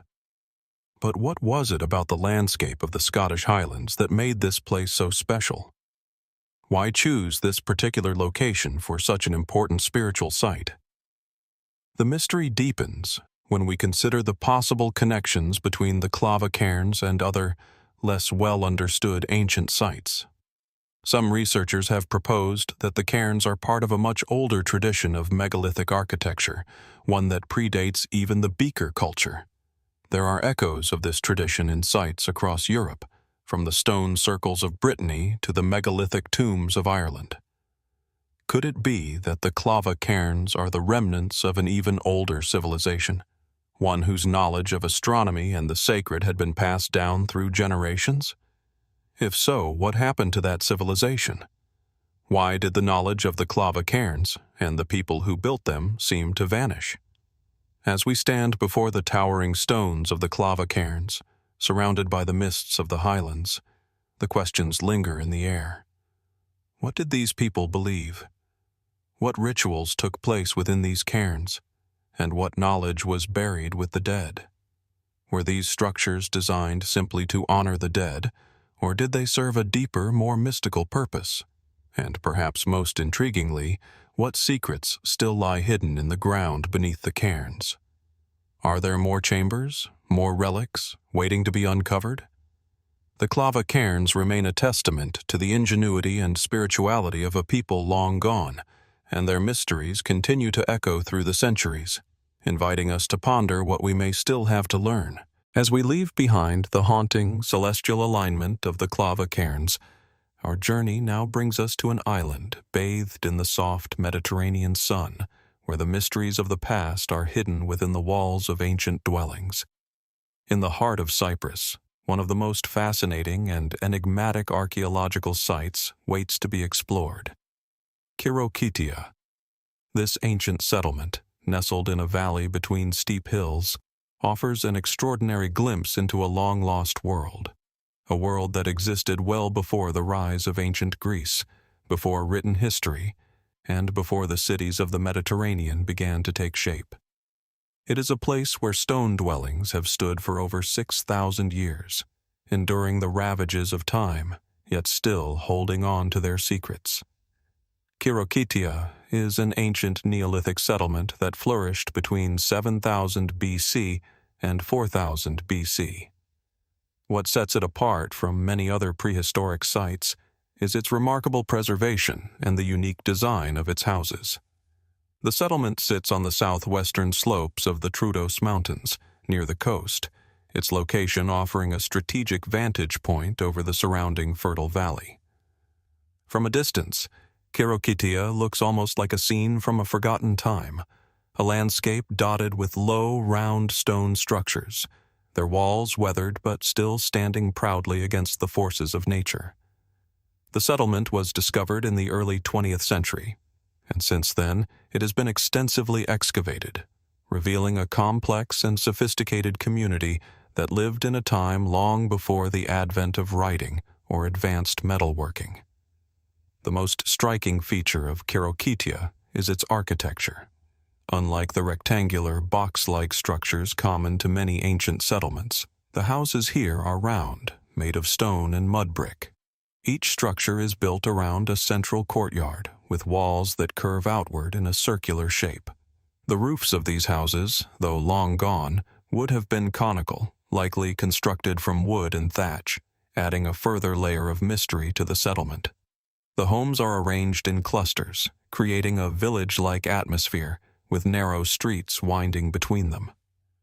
The layout of the settlement suggests careful planning and organization, with houses built close together to maximize the use of space. The streets themselves are not mere dirt paths, but are paved with large flat stones, an indication of the builders' advanced understanding of construction techniques. Within the circular dwellings, archaeologists have uncovered a wealth of artifacts, tools, pottery, and objects of daily life that offer a glimpse into the lives of the people who once lived here. Some of these artifacts point to the beginnings of agriculture, as crops like wheat and barley were grown in the surrounding fields. Evidence of domesticated animals, such as goats and pigs, has also been found, suggesting that the inhabitants of Khirokitia were among the early pioneers of animal husbandry. This transition from a purely hunter-gatherer society to one focused on agriculture and animal domestication marks a significant shift in human history, a shift that Khirokitia witnessed firsthand. Yet, despite the wealth of material evidence, the most intriguing aspect of Khirokitia lies not in the artifacts, but in the structure of the settlement itself. Why did its inhabitants choose to build their homes in such a unique, circular form? What was the purpose of the complex network of interconnected houses and streets?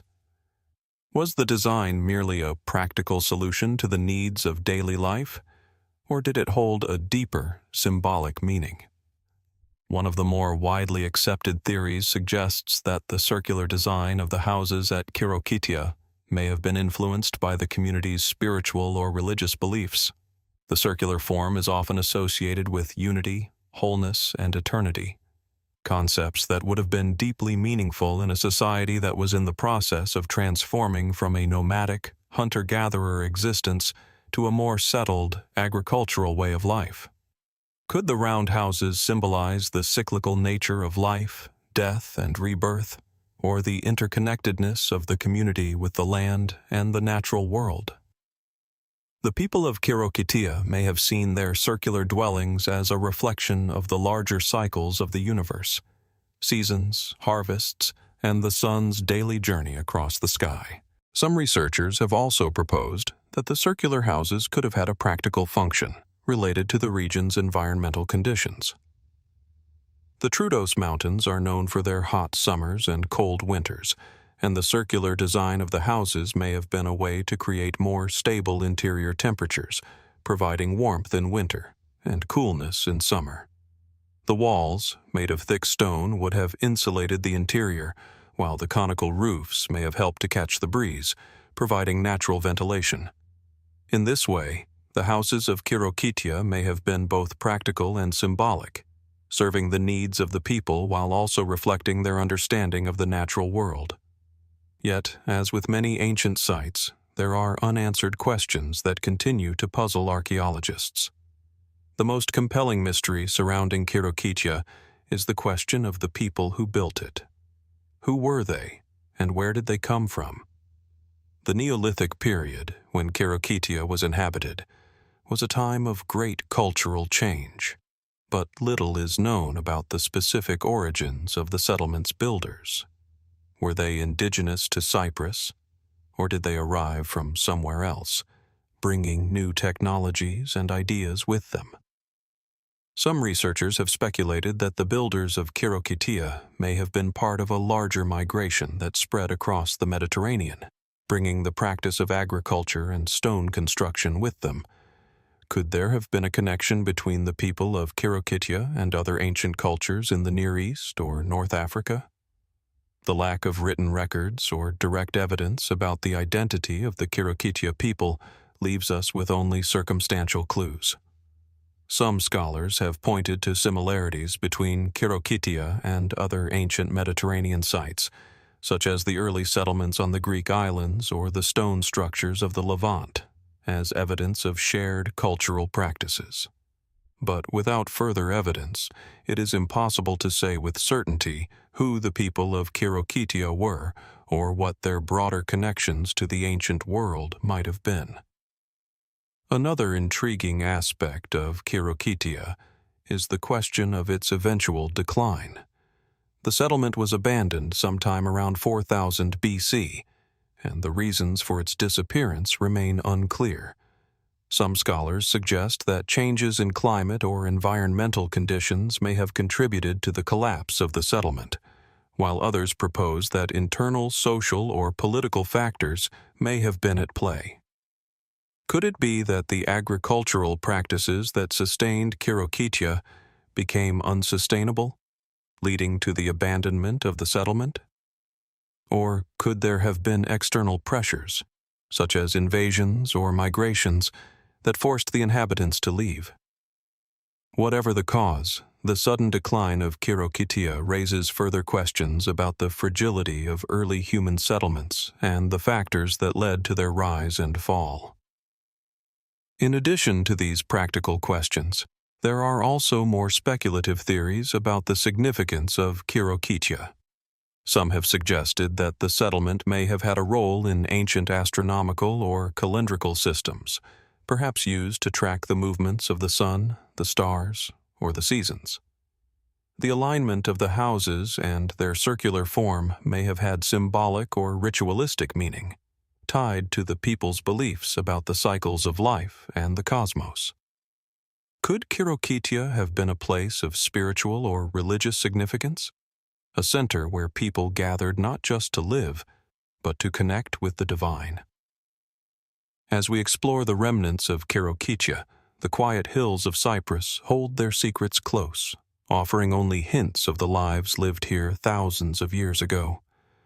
What knowledge did the people of Khirokitia possess, and how did they view their relationship to the land, the heavens, and each other? What, if anything, do their unique circular houses reveal about their worldview? And why did such an advanced and well-organized settlement vanish from the landscape, leaving only the ruins behind? The mystery of Khirokitia remains unsolved, but it is this very mystery that continues to captivate the imagination, inviting us to look deeper into the past and wonder what else may yet be hidden beneath the soil of ancient Cyprus. As we leave behind the soft hills of Cyprus, our journey now leads us to the forests of Brittany, where another ancient mystery lingers in the shadows of time.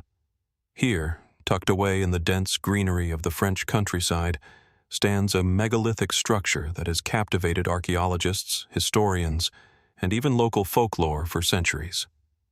The Dolmen de la Roche-aux-Fées, the Stone of the Fairies, is a burial monument that, like many ancient sites, raises more questions than it answers.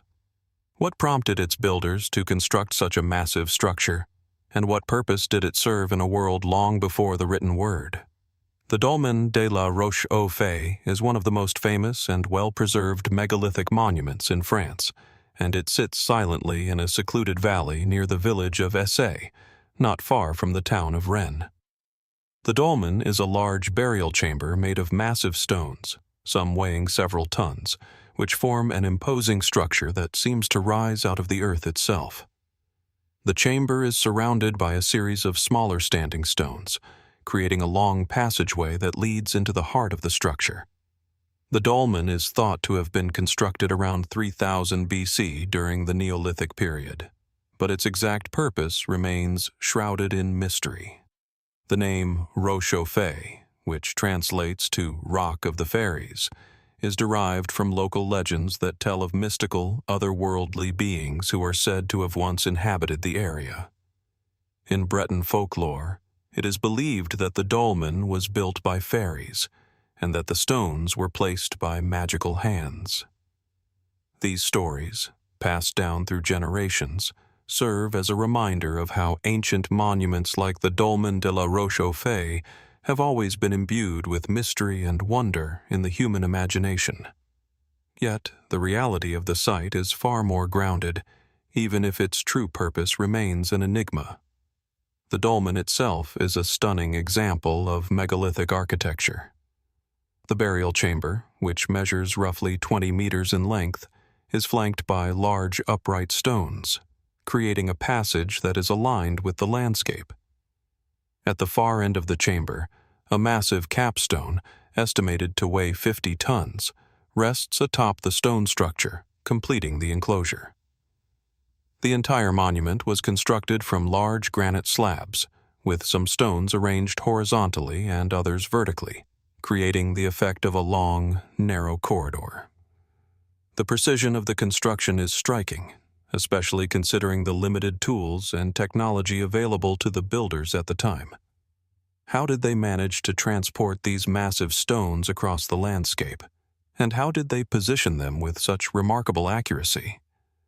The chamber itself would have likely been used as a burial site for prominent individuals, possibly chiefs or tribal leaders, as was common with many megalithic structures of the period. Archaeologists have found evidence of human remains and pottery within the dolmen, which suggests that it was used for ritualistic purposes, likely involving burial and ancestor worship. But despite this, no written records or definitive inscriptions have been found to explain exactly who the tombs were meant to honor or why the site was chosen for such a grand structure.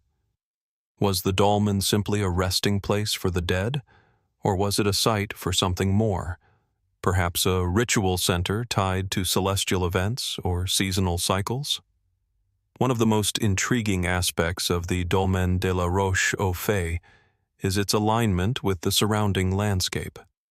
The dolmen is positioned in such a way that the rising sun illuminates the chamber during certain times of the year, suggesting that it may have had an astronomical function. The alignment with the sun is not perfect, but the structure seems to correspond with key moments in the solar calendar, such as the solstices and equinoxes. Was this alignment deliberate, meant to mark the passage of time, or perhaps to honor the movement of the sun and its significance in the lives of the people who built it? Was the dolmen constructed as a form of calendar or timekeeping device, a way to measure the changing seasons? Archaeologists have also found evidence that the dolmen may have been part of a larger megalithic complex connected to other stone structures and burial sites in the region. The Roche-aux-Fées is not an isolated monument, but part of a wider network of ancient structures, many of which appear to share similar characteristics: circular or rectangular layouts, passage tombs, and large stone markers. The existence of these structures suggests that the people who built them were deeply connected to the land and the cosmos. Their monumental efforts to create such elaborate burial sites reflect a society with advanced knowledge of architecture and a keen understanding of the spiritual and ritualistic dimensions of life. Some researchers believe that the dolmen could have served as more than just a burial site. Could it have been a center for religious or cultural ceremonies, perhaps a place where the community gathered to honor the dead and connect with the divine? The passage-like structure of the dolmen, leading from the outside world into the sacred chamber, might have symbolized the journey from life to death, or the passage from the physical realm to the spiritual realm. Was the dolmen a way to create a sacred space for ritualistic practices that went beyond the simple act of burial? In addition to these more conventional theories, there are fringe speculations that suggest the Dolmen de la Roche-aux-Fées might have had a much broader and more mysterious function. Some have proposed that the dolmen was an early form of astronomical observatory, perhaps even used to track the movement of the stars, planets, and other celestial bodies. The positioning of the stones, the alignment with solar events, and the overall design of the site all hint at a deeper knowledge of the skies than we might expect from a Neolithic society. Could this ancient site have been part of an early system of astronomical observation, perhaps influencing the development of later, more sophisticated observatories in the ancient world? Other theories suggest that the dolmen could have been a kind of ancient power center, a place of great political and social importance. The sheer scale of the monument and the effort required to construct it suggest that it may have served as a symbol of authority and prestige. Was it built by a powerful elite as a display of their dominance, or perhaps as a way to legitimize their rule? Or was it a more communal effort, with the entire society participating in its creation, as a way to unify the people and mark an important moment in their shared history? Yet, for all the speculation and theories surrounding the Dolmen de la Roche-aux-Fées, its true purpose remains elusive. Was it a place for the dead, a temple for the living, or something more enigmatic, a gateway between the physical and spiritual worlds? The local legends of fairies and magical beings add an air of mystique to the site, blending folklore with archaeological evidence. But even if the mystery is never fully solved, the dolmen stands as a testament to the ingenuity and spiritual depth of the people who built it. What they left behind, these massive stones, carefully placed and precisely aligned, invites us to consider the knowledge, beliefs, and culture that might have guided their hands. What knowledge has been lost, hidden beneath the weight of time, and what else might be waiting to be uncovered?